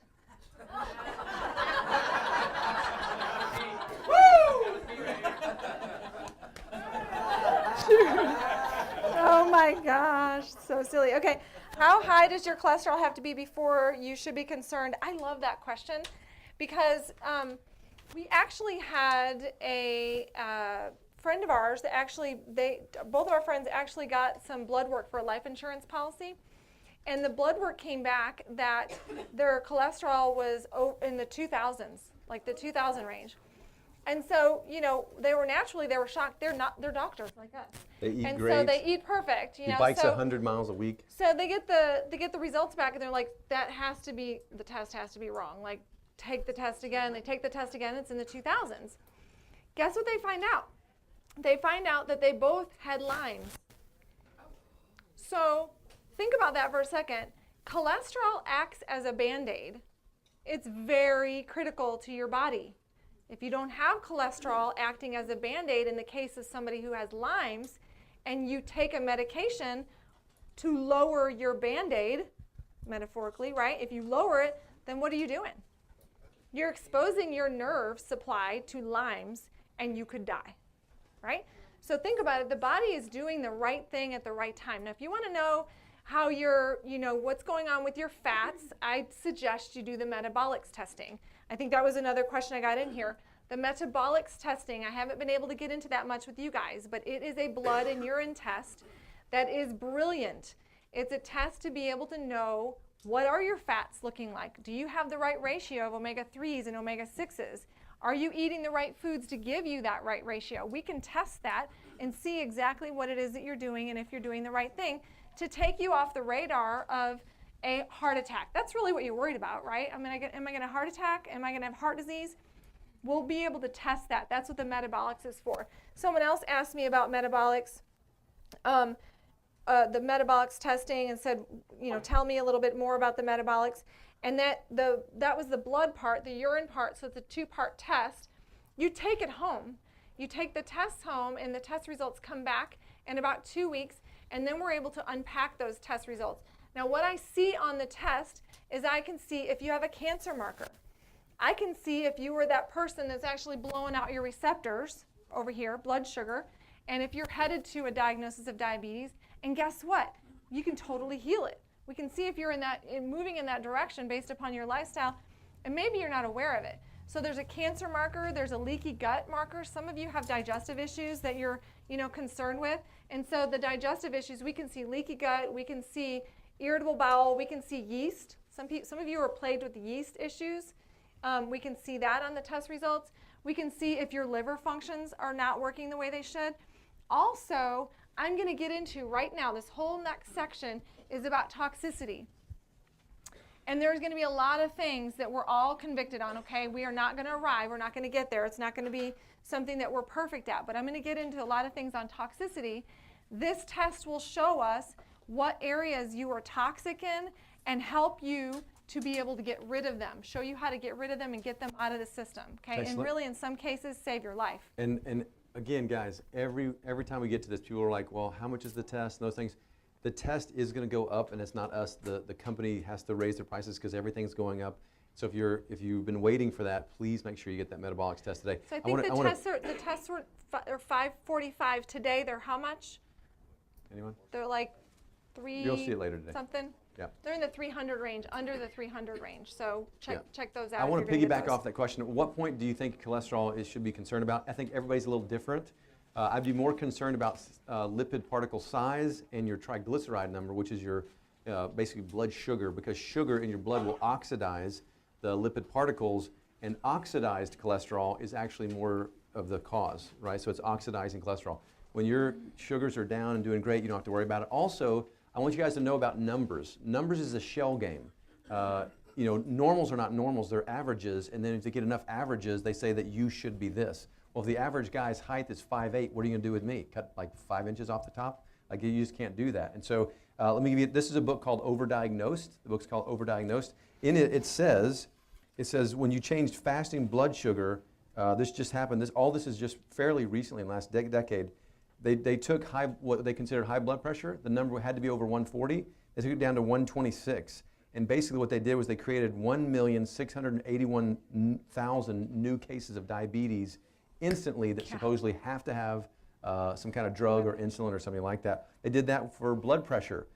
Again, if we're talking about blood pressure all the time, they took it from 160 over 100 down to 140 over 90. So you wouldn't even be considered having high blood pressure unless it was over 160 over 100. By that one change, they increased the amount of people that supposedly needed blood pressure meds by 13,500,000, just like that. And now, it's not just about the money. They consider themselves sick and about to have a stroke and all the rest. Next is hyperlipidemia, so high cholesterol.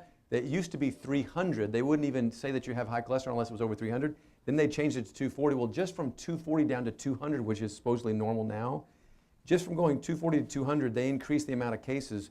42 million more people, actually almost 43 million more people, an increase of 86% of people, did you get that, need some kind of cholesterol drug to bring their cholesterol down. And what do they say? More people have heart attacks now on cholesterol drugs with lower cholesterol, or just with low cholesterol, not on cholesterol drugs, than not having just high cholesterol. Also, osteoporosis in women just changed. They changed the number from 2.5, the T-score, right? They said that if you had it had to be below that 2.5. Now, if it's below 2.0, they increased the amount of women who now have been diagnosed and convinced that your frail bones are about to break by 6,781,000 women, right? Or men, if you've got that too. And so my point is, it's a shell game. And so many of you guys have been convinced that you're sick and you're damaged, or you're about to pass away any second because of ooey gooey cholesterol or something else. And what's worse is you're convinced you're sick, and we said beliefs and thoughts are real things that will change things and create actions in you, and that's not what we want. And I'm sure nobody here wants to be on drugs the rest of their life. So. Okay, last 2 questions, and then we'll get started. One person asked, what happens if I don't eat? What, is there an issue if I don't eat, or if I don't feel hungry? I think that's more so like if I'm not. Not forever. If I'm not eating because I'm not eating because I don't feel hungry. That's not the challenge. No. What happens if I don't eat because I'm not hungry? And so, I mean, what happens when we skip meals? The next meal we eat is what? It's a disaster, right? I mean, it's like, give me the chips, give me the popcorn, give me the cookies, give me the whole bag of Oreos, right? When we skip meals. Now, if you're intentional about it and you're doing something like intermittent fasting, IF, intermittent fasting, where you basically say, I want to eat all of my meals between 8 and 10 hours of the day. So you might start eating at 11 and finish by 7. That's like an 8-hour period of time. That's something that is intentionally done to reset your hormones, right? To heal your hormones, to heal these guys over here, right? That's an intentional process. You can follow this eating plan that we talk about today, and you can do it within that time frame. But if you're that person that just goes, I don't want breakfast, I don't want lunch, I just eat dinner, and then it's a disaster, and you're eating all night long, you're setting yourself up for disease when you do that. So you got to be very careful. I would rather you make sure you're eating within an 8 to 10 hour window, and make sure you're intentional about it. Even if you are not hungry, you will actually get your metabolism started if you do that, and you'll start to heal, and you'll heal your hormones, and you actually start to overcome some of the disease processes. That isn't the challenge, and we do that every day. So we only eat between 6:30 and 2, or 2:30, sorry, 6:30 and 2:30, and that's what we do all the time. So if you guys want to go to dinner, I'll go with you, but I'm not gonna eat. So I'll be a cheap 6:30 date. to 2:30. We're a cheap date. Yeah, we are a cheap date. Mm-hmm. Now, but that's for us because we wake up at 4:30. So, we start eating after we do our CrossFit workout. And that's really not for most people. It's just for us. We're working most during people those do better hours, than 11 to 7 period. So like 11 to 7, 10 to 6, that time frame is really good for a lot of people. Now, it's not for everybody. If you have questions, we can actually talk about it separately. As soon as I said, I'm not eating dinner, you in your mind said, I could never, right? You said, I could never do that. Right? Limiting belief. Because it's a limiting belief. But guess what? Are you hungry in the evening times? No. Neither am I. We're just never hungry because we've been doing it so much. Guess what's changed? Yeah. That. Yeah. Right? You can be and do whatever you want. You just got to make the decision. You're going to decide and draw a line, burn your ships, and keep going. Okay, I'm going to give you your phone back. The last one was about thermography. So full body thermography. Oh, bye, baby. Full body thermography. How many of you have ever had a thermography done? Okay, so we do what's called, some people will do thermography instead of a mammogram or in addition to a mammogram. It's just another tool that they actually would like to use instead of the radiation that you get from a mammogram. And so thermography we do in our office here. It's called full body thermography. So it's actually a really amazing assessment of all body systems and organs in the body. It actually is a really painless test. It's about an hour, it takes about an hour to do the test.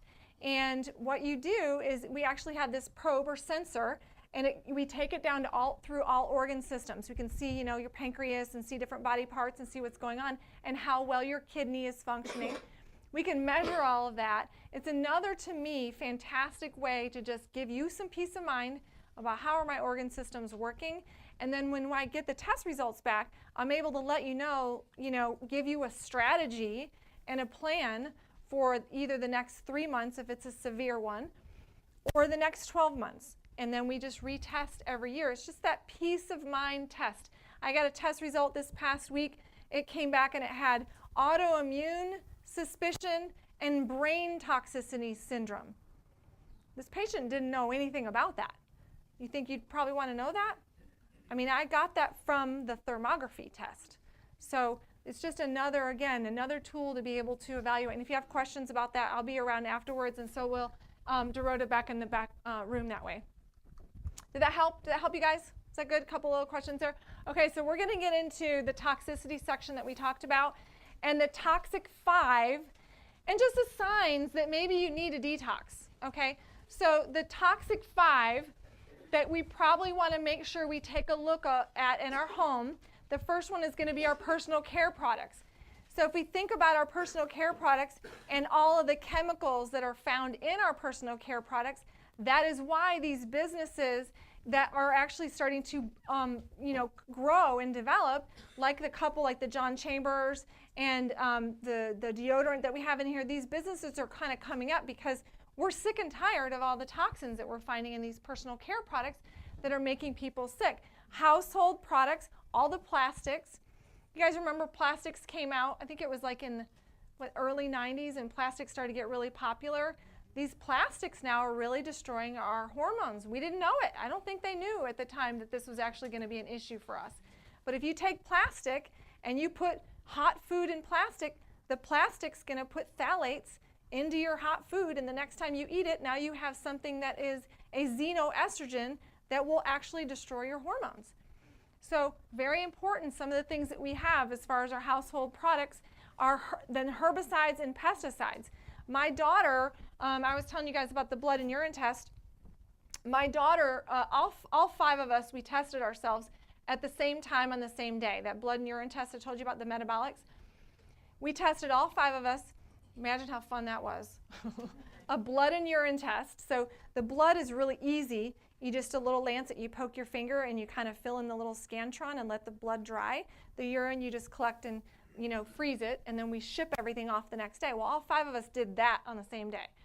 Now my daughter was 3 at the time, Zanae, the little one that's here.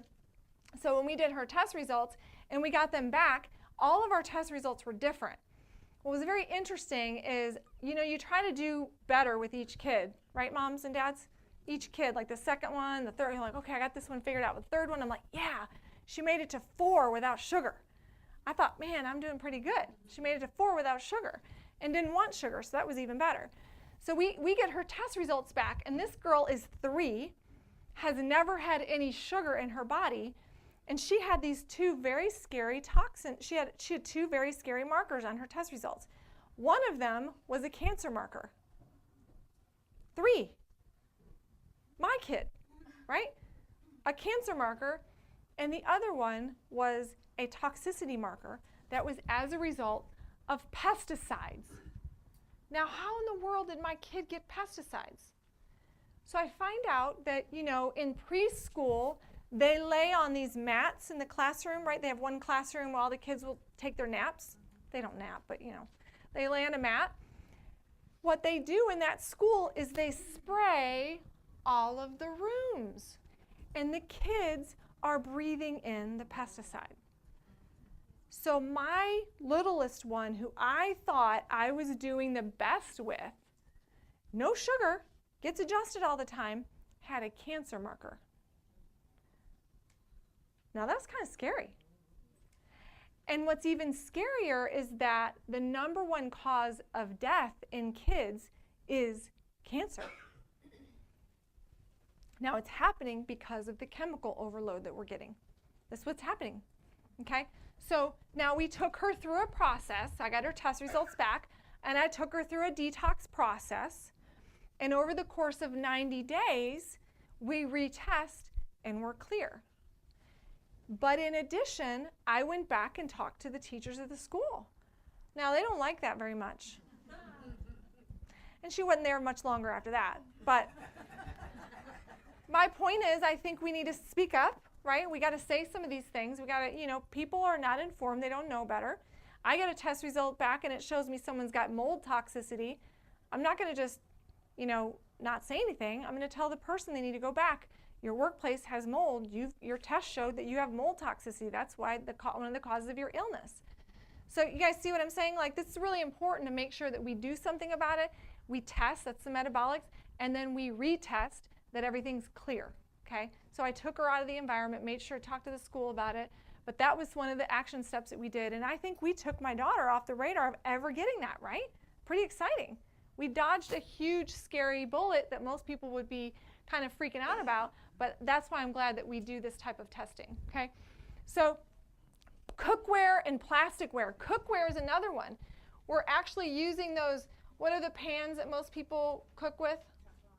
Teflon. That's supposed to be banned, still in pans. They've got even worse, ingredients now. But that's why we have companies like Salad Master out there who are actually showing us how to cook. How many of us have like Salad Master pans? They show us how to cook, right? They show us how to have proper, cooking utensils. And if that's something that you want to check out, usually they're here. You can talk to my staff and they'll come to your house and they'll cook for you and you can kind of test your own pans. This was overwhelming for me. I actually tested my pans.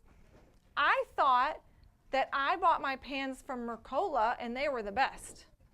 You guys know who Mercola is, right? I thought, man, my pans are perfect. Like, I don't have any problems with my pans. She tested my pans and I had like all of the cast iron and I had all the stuff that you thought was really good. All of them were toxic.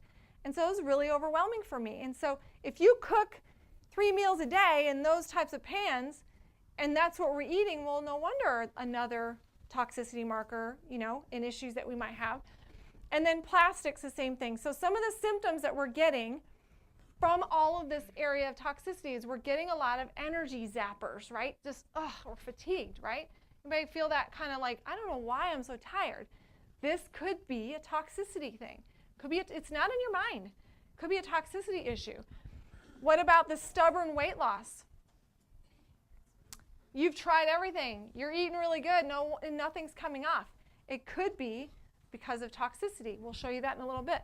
Constipation, bad breath, muscle aches and pains, skin reactions, eczema, and acne. In fact, if I just stay on that one, eczema and acne, every single case of eczema and acne or skin-related issues, because there's some pretty serious skin-related issues out there, that I've tested with that test I told you, the metabolics, blood and urine test, every single case that followed the instructions of what the test told them to do, healed.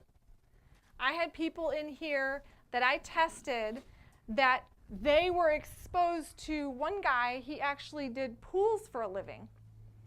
So he cleaned pools. He's around what? Chlorine, right? He comes in at the age of 60, does the test. His whole life, since he was like a young adult, he'd worked on pools. He's retired from doing pools. He's always had this skin condition. And it was a skin condition that would keep him itching and scratching and bloody. It was everywhere. So when he came in, he and his wife came in, I'm like, can I see your back? Like, let me see. And it was bloody from his scratching. Now, what do you take when you're itching? Usually the doctor will give you what? A steroid, right? So now we're compounding the issues. Or an antibiotic, right? We're compounding the issues and giving more problems. This guy got his test results back. He followed exactly what I told him to do, and the test results told him. In 90 days, we retested his metabolics, and 95% of the skin condition was gone. Now, would that be worth it? Right? This changed their life. He retested again. He did another round for another 90 days, and it was completely cleared up. So that was because of a toxicity exposure that his body was never able to dump. It just hung out in the system, okay? And so changed their life. I mean, imagine just trying to sleep in bed with your spouse and they're just scratching like crazy, right? That was their situation. That's how it was for them. Now check this out. There's a couple books on this. The reason why many of us are gaining weight or holding weight is because it's protective fat. Our body is trying to protect ourselves from the toxins we're being exposed to. Sometimes we don't know we're being exposed to it. These books will show you the detox diet, the toxic fat, when good fat turns to bad.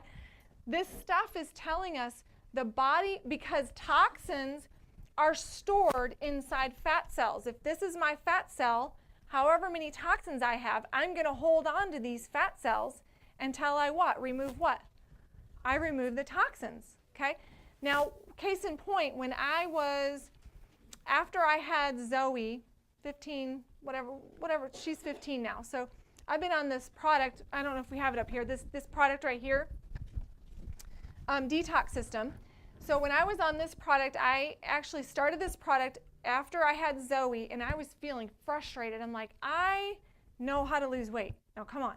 So I'm exercising, I'm eating good, I'm doing everything, and I had this like 10 pounds that just I could not get rid of. I started this product, and for 10 and a half days, I lost 1 pound every day. I didn't do anything different. This is all I did. Why? Because the toxins I removed. I removed the toxins, and it was toxic fat. It was protective fat. So once I removed the toxins, I was at my body weight where I needed to be after having a baby. And so that was my situation, and that's actually many people's situation. It's a toxic situation. Now, check this out. Women, I'm so sorry, but I gotta give you some bad news here. The total number of chemicals that we're getting per day when we use conventional, this came from Cosmopolitan magazine, from conventional, cosmetics, 475 in a day. Now, what does that do in a week? Then think about it in a month. You think maybe we might be more predisposed to getting the flu, right? Or some other skin-related issues. Check this out. Shampoo, average number of chemicals 15. Eyeshadow 6. Lipstick 33. Perfume 250. Nail varnish 31. Nail varnish, that's kind of a funny name. Nail varnish. Fake tan 22. Hairspray 11. Blusher 18. Foundation 24. Deodorant 15. Body lotion 32. Total of 475 chemicals per day. Now check this out. I'm going to show you guys a little proof of where that came from now.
Overwhelming?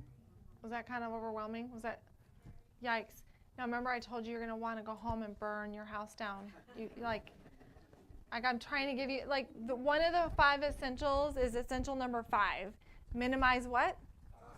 Minimizing toxins. You're not gonna eliminate them, but we need to be taking action steps. That may be your write or down or action step.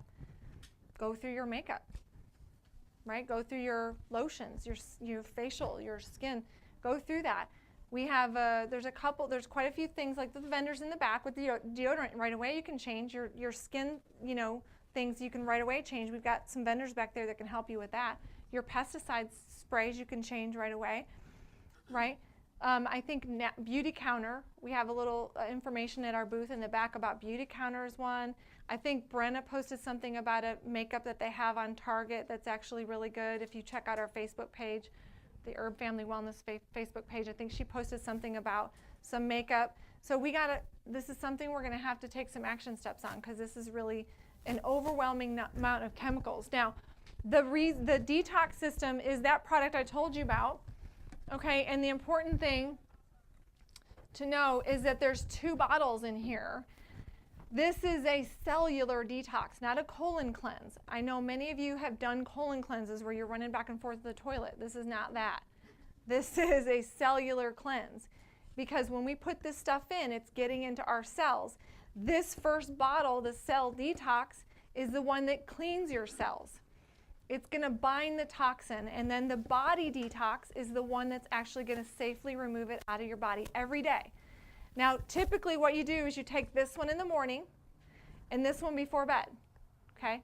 Now, if you're a person like me where you fall asleep times before you take that second dosage, if you wake up the next morning and you start all over again, but you don't dump it, then you didn't clear that whole, it's got 2 steps. You got to clear it from the body. So what you'd want to do is the next morning, do your second step, and then maybe before lunch, do this one and start over. You guys with me? Make sure you go through both steps. That's the whole purpose. A very unique product to be able to eliminate toxins out of the system. Again, this could be why some of us are holding on fat. It could be one of the reasons, right? So very important, and maybe one of the action steps on there. Okay, so exercise versus medicine. So who hates exercise? Anybody? All right, come on, bring it up. Right? Okay, just because we hate it doesn't make it any less essential, right? We still have to figure out how to make sure we're sucking in a lot of oxygen, because oxygen is essential. Building lean muscle is essential. So even though we hate it, in fact, I'll tell you myself, for one of these 5 essentials, the thing that would dump off for me first was my workout. And my excuse, because of my limited thinking, was I got everybody to take care of. I got too many things going on. I got to take care of my kids. I would always use something as an excuse. Anybody else use that excuse? Okay, so what I did was I said, well, that is a limiting belief, and I don't have time, but you know what? I'll figure out a place to do it. And so that's when we started waking up in the morning and doing it. And I hate waking up in the morning. I hate it. That might be a limiting belief. Mm-hmm. But I do, even though I don't like it, right? And I do it, and I see the benefits from it. Now, we actually have I love the stat here. So exercise is more effective, like from a brisk walk, than treating depression with traditional prescriptions, like with antidepressants. That is an easy thing. Like, okay, you know what? I don't want to be taking antidepressants. Let's just get out and let's get moving every day. Now, we actually have a workout program with Maximize Living. It's called Max T3. And Max T3, the 2 T's stand for time, tempo, type. So you can mix up how much time, how fast you're doing it, your intensity, and the type of exercise. And you can also do it anywhere. So you can download it on your phone, you can put it on your laptop, and you can get a 12-minute workout anywhere you want to, and you can follow them while they're exercising, and they have the time where they're kind of counting down. Who does the Max T3? Come on. We actually have someone in here that does Max T3. Where's Ed? Where's Ed at? Ed, come up here. Bring it. All right, so. Some of the limiting beliefs we'll address here. Yeah, so Ed came in. How long have you guys been at the office, Ed? Round of applause. Round of applause for Ed. Come on, bring it in. Give some love. 7 years. 7 years. About, okay, so yeah. about 7 years. When he started, what was going on when you started? I was getting bronchitis every year. Yeah. Or pneumonia, one or the other. He was sick probably as much as he was not expressing symptoms. Yeah, but he did all of this. We checked his spine. We found a major cause in his spine. We started doing all the essentials, and one of those was to get him moving again through Max T3. Now, the first thing you're thinking of, can I get a good workout in 12 minutes? Absolutely. Okay, so It works. Yeah, he it started does work. doing Max T3, but he had some, not necessarily limiting beliefs, but he had some limitations, because what were you doing all the time with your job? I travel a lot. So he's traveling. I was traveling quite a bit. So some of you guys might out there go, well, I can't do it on the road. I can't do it on the road. So what was your solution for you hit the road? I carry one set of bands that I can use for pull-ups. So pull-ups, push-ups, squats, running places, all kinds of stuff you can do. But you're in the hotel. And I call ahead and I ask for a ground floor room. Now, why would he ask for a ground floor room? Right, exactly right. So I can, and I don't use the fitness center in the hotel. All I have is machines in there and there's no room. So I just do it in my room. All right, so would you say you saw some great physical results from Max T3? I just finished taking 6 months of Krav Maga and kickboxing. And how old are you? 71. 71, and he's doing Krav Maga. Yes, you should clap. Good, that's awesome. Give me a hug, brother. Good. Ask him about the testing that he's done, though. Oh, so you also did some testing? So what was the testing? The metabolic testing, we've done it, I don't know, several times. We're about to do it again, actually. And about that bronchitis, she nailed it. She showed me that's why you get bronchitis. And we corrected some things, and it's been 4 years. Mm-hmm. I haven't had so much as a cold. I haven't had so much as an aspirin in that period of time. That's awesome. And there was a skin issue you were dealing with too, and that cleared up too. Yes, sugar. There you go, sugar. I know it when I eat sugar because it flares up. Mm-hmm. So she told me that my skin is my check engine light, and she's right. So is yours. Yes. That's so awesome. good. Round of applause. Get it up. Good. We love you. You're awesome. You're awesome. So by way of review, we have 3 commitments. What was the first commitment? Sugar. Second commitment? Rethink your fat. Third commitment? Rethink your... Good job. Okay. Want to make sure our brain's engaged there. Now, Max Fit. This is one of the best products out there to give you all of the ingredients necessary to be able to help you with the whole weight loss thing. There's green tea, decaffeinated green tea extract, ashwagandha, carnitine. All of these ingredients actually help you to decrease your cortisol levels. Some of you are so stressed out of your mind that you're actually storing fat right here, right around the middle. This product is to help you decrease the fat right around the middle, okay? It's also helpful to be able to help you with your energy during your workout, right? And your recovery after your workout. So this product, Max Fit, is part of the bundle. I think we did detox system already. Again, that's going to help remove the toxins from your fat. And then this Max Fit's going to help you with your cortisol levels and your blood sugar imbalance issues. That's what the Max Fit is for, okay? So you want to take that, and I would take that, the best way to take that one, you can take it with your cell detox. When you take your cell detox before this one right here. Remember this one? You can take the Max Fit with your cell detox in the morning, so 30 minutes before you eat, and then you can do it before your lunch and before your dinner. That's what you'll do with your the Max Fit. Is everybody clear? So here's your Max Fit. You're going to do this 3 times a day, 30 minutes before each meal. This is one time a day because it's part of the detox system, so you can do these together 1 time a day, okay? Just to be efficient. Help? Everybody good? Any questions? Okay. All right, good. That's this product right here. Oh, those are the bundles right there. Let me get this stuff organized. So these are the 2 bundles. Again, we've got the protein for your smoothies. So everybody like your smoothie this morning? That's 1 meal a day. Now you can mix that up. There's a lot of recipes. Go to Herb Family Foods, open up that cookbook. There's a ton. I think there's about 20 smoothie recipes in there. So some of you want to mix it up a little bit. You don't have to just put strawberries in there. You can do blueberries. You can just do it by itself if you don't want to have any berries at all. You don't have to have a blender, but you can get a blender, right? You can do frozen strawberries. You can just pull some from your refrigerator and throw them in there. Throw a little handful of spinach.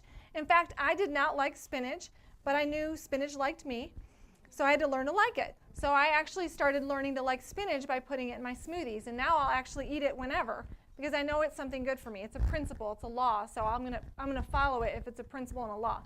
So that's just going to be really important. Again, if you like more meat and potatoes, that's going to be the whey protein, and that plant protein, if you're more plant-based, that's going to be the plant-based bundle. So those are the 2 bundles to help you with your 30-day Resolve Challenge, okay? Now, I'm going to show you something again, another disturbing something here, poison to become fat. Okay, we're not going to burn our houses down, but we just want to see this, okay? Right, good?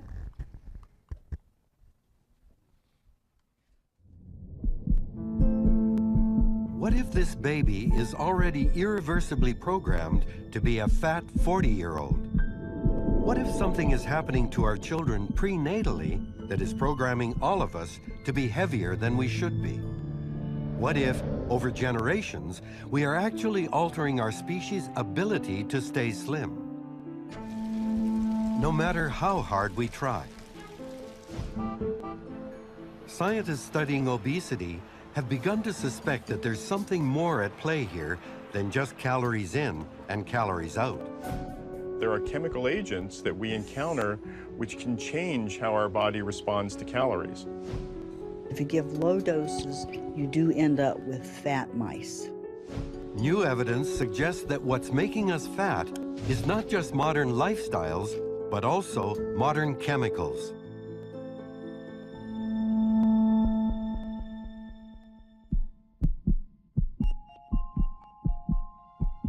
Programmed to be fat. That's kind of disturbing, huh? Programmed to be fat.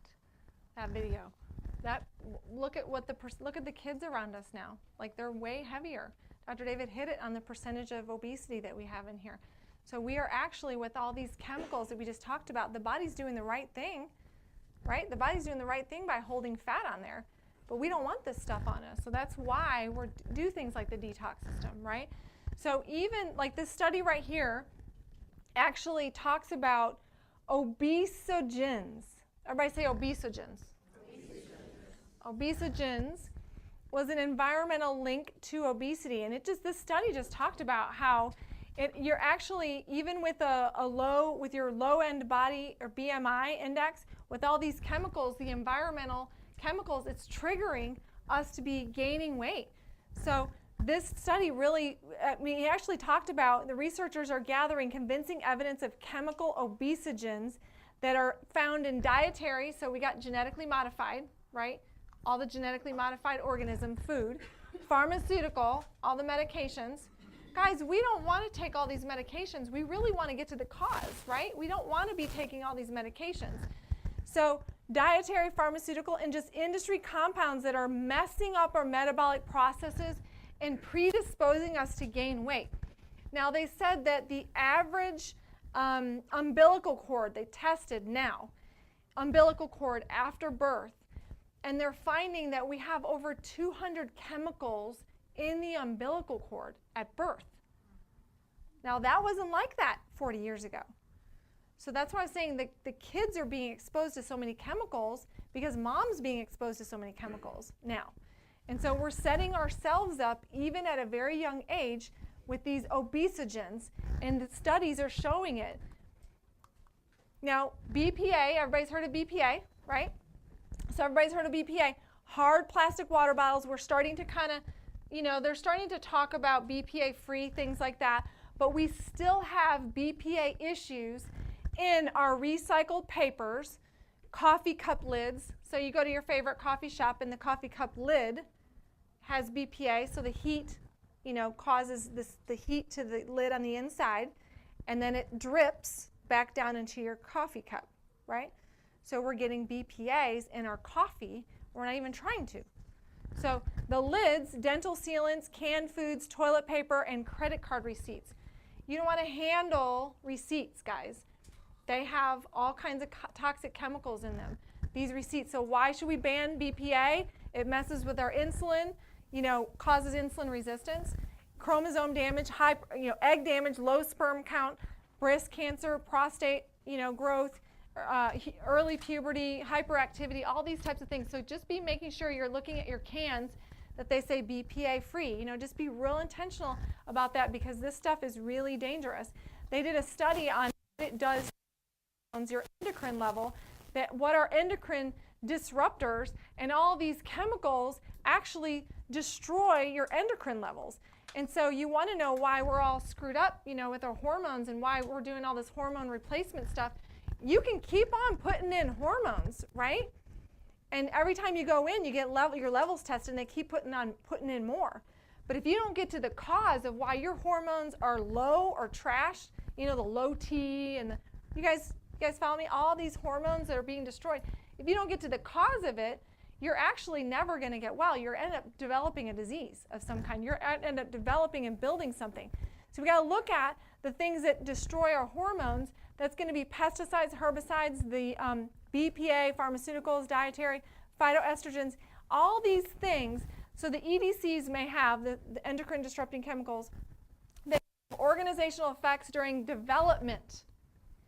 So during the development process of a baby being developed, and we consume these things, it actually can cause developmental or activational effects in adulthood that influence sexual, dimorphic, reproductively relevant, well, it's a lot of words there, processes or other functions by mimicking, antagonizing, altering steroid actions. What's it saying? It's saying, you take in all these chemicals, what you were supposed to be developing hormone-wise is not going to be developing.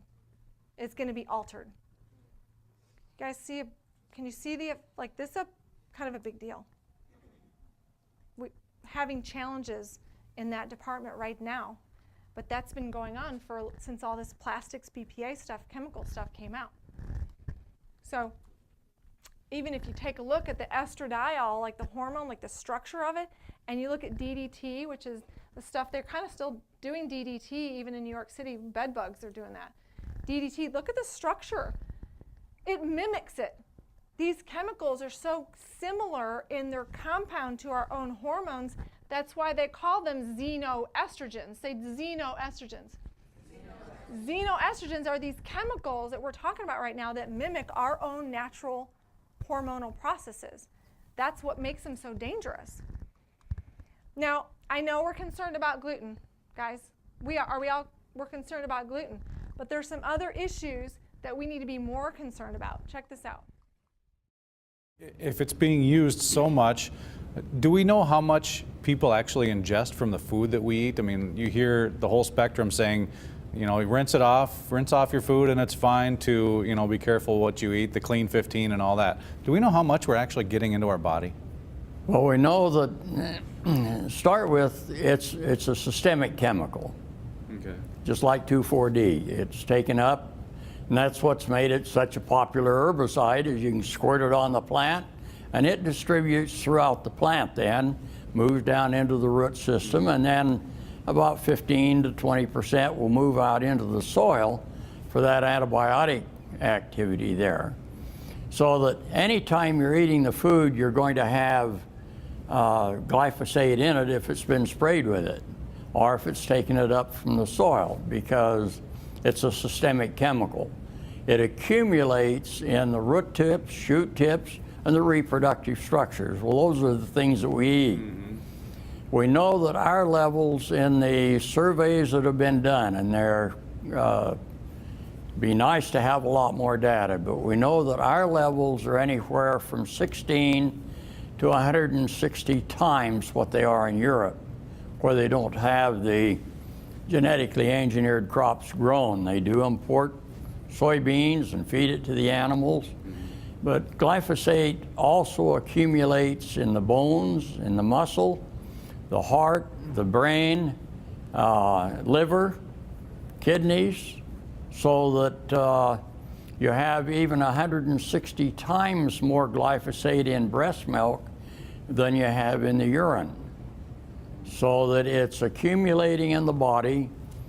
Again, it's a very toxic entity on a long-term basis. It's like tobacco. It's a chronic toxin, not an acute toxin, so you don't die immediately, just like you don't keel over dead when you smoke the first pack of cigarettes. It may take 20 years to accumulate.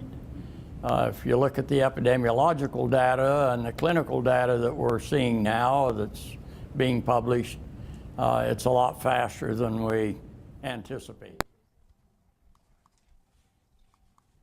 So what might have been like 15, 20 years for cigarettes, they're saying this is a whole lot faster. Okay, the glyphosate, they're spraying it so it's inside the plant. It's inside the plant, in the roots, in the reproductive process. So when you want to have another tomato grow off there, it's in, you guys follow me? It's in the roots. It's in the next tomato. That's why this stuff is so evil. That's why we have to be very wise shoppers and start every grocery store we go to. That's why we're taking people to natural grocers. There's, you know, Sprouts is starting to have things that are labeled. You gotta start asking for people. If we put our money into things that we insist are going to be healthy, the other stuff won't get sold. And it will create a demand for good stuff. And that's really, we have to shop, our money will speak louder than this stuff. But you got to be very careful when you shop, because this genetically modified organisms, that's the whole glyphosate.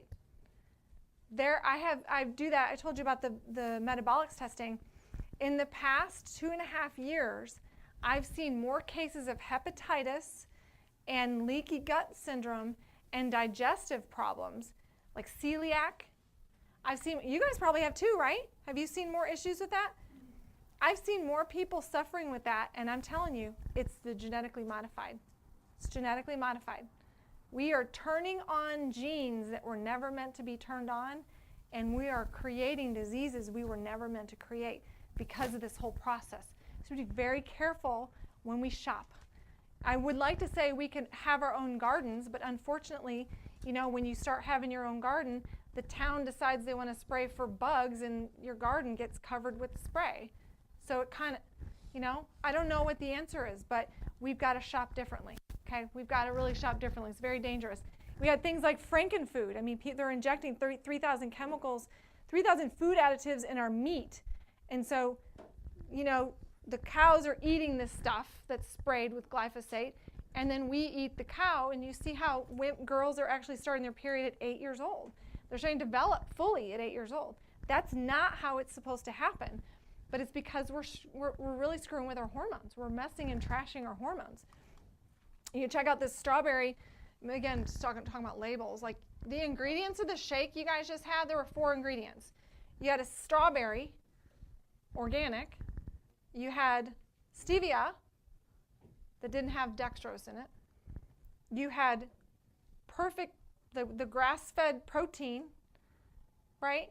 And you had like strawberry, stevia, perfect protein. Like there were like 3 ingredients in there. Like that's what you guys had. There's not even a strawberry in the whole thing.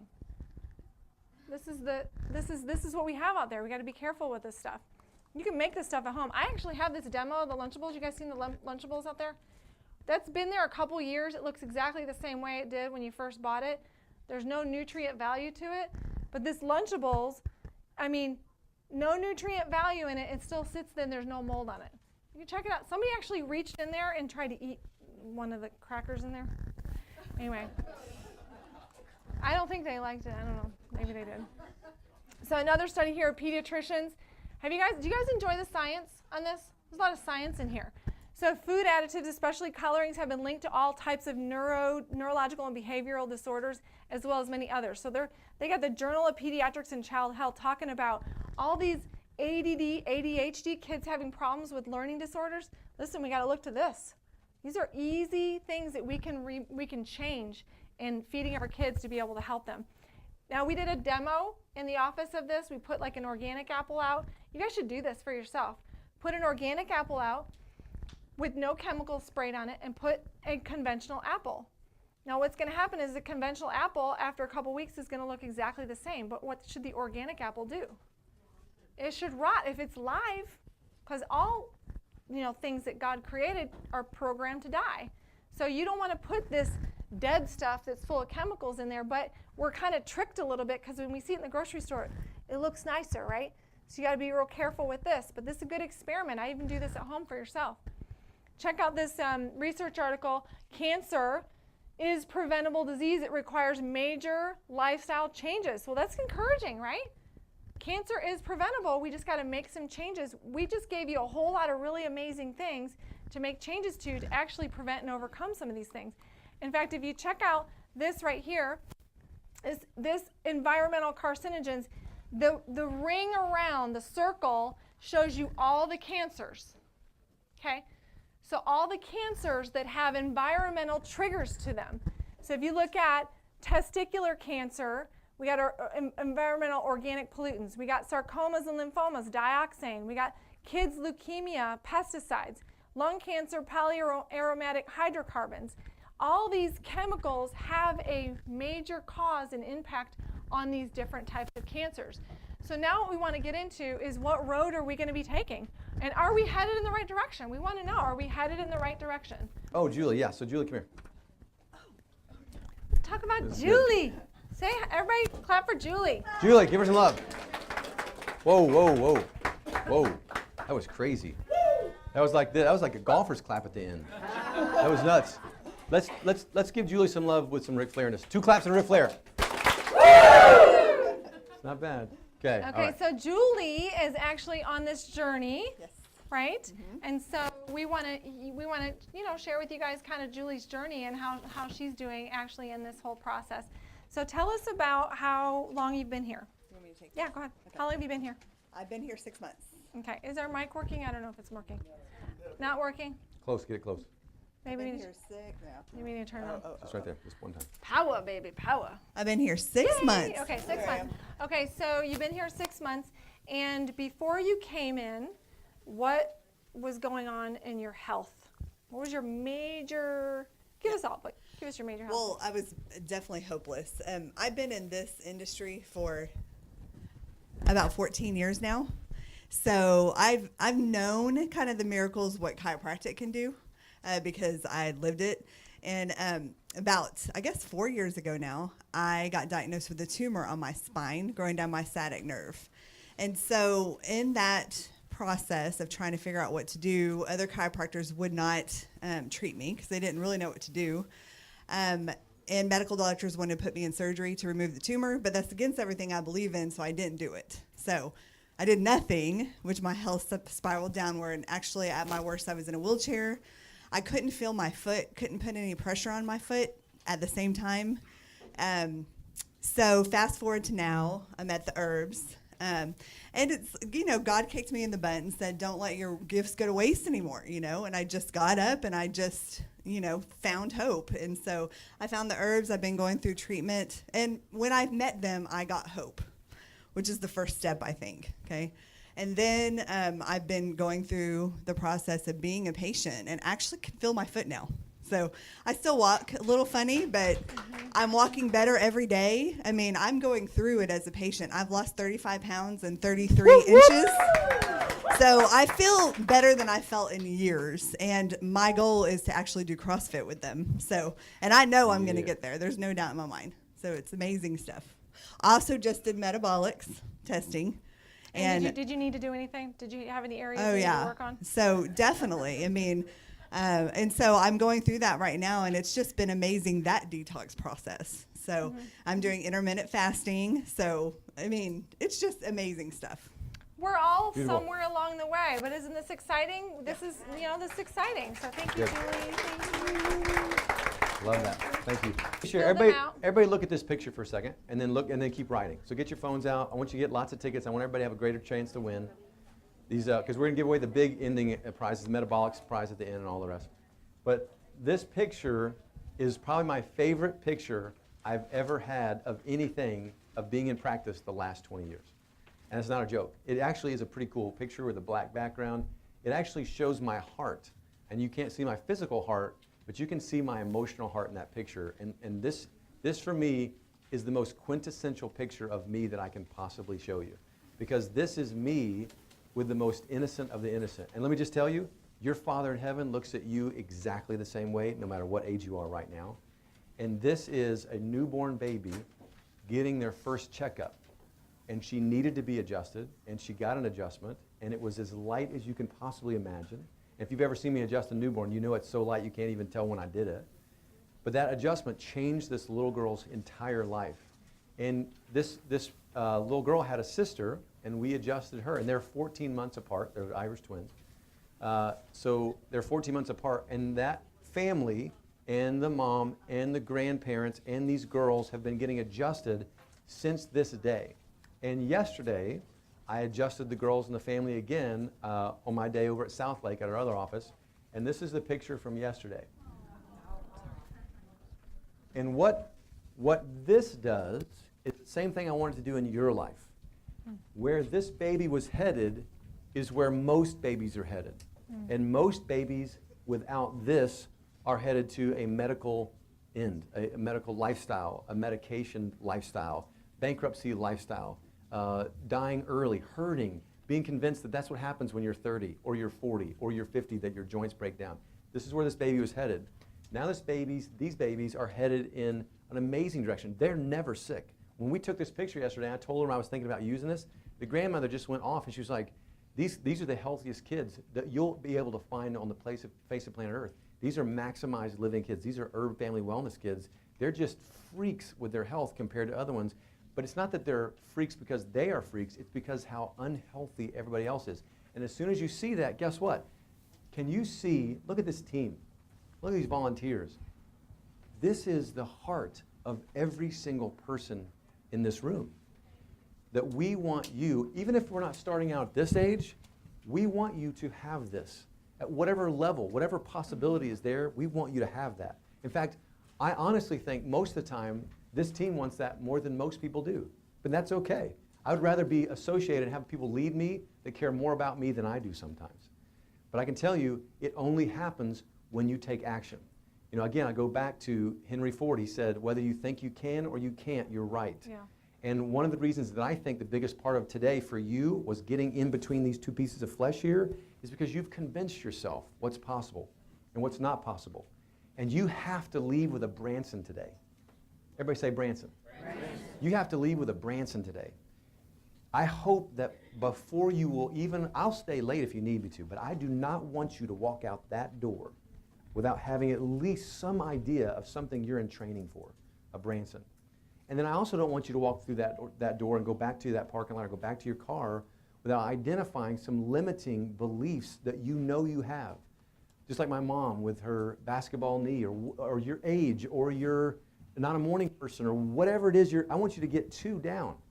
And it may not be even anything on the list I talked about, but you need to identify those things and they need to be written down because you need to come to war with that because those things will hold you down. And I didn't tell a story, but I'm going to tell it. I had a lady come in, she wrote Christmas letters, you know, she does every year. She did that for 25 years. She wrote these Christmas letters. Her daughter gave her a gift by putting them all together and made a book. So she had 25 years of all the history of all the years in all these letters. And her mom gave it to her and she was so excited. She goes, Mom, but can I tell you something? She goes, it's interesting, in every single year for 25 years, you said, I'm going to lose the weight this year. In every single year. Now we kind of laugh, I kind of laughed too a little bit when I first read it. She kind of laughed telling me about it. But here's the thing.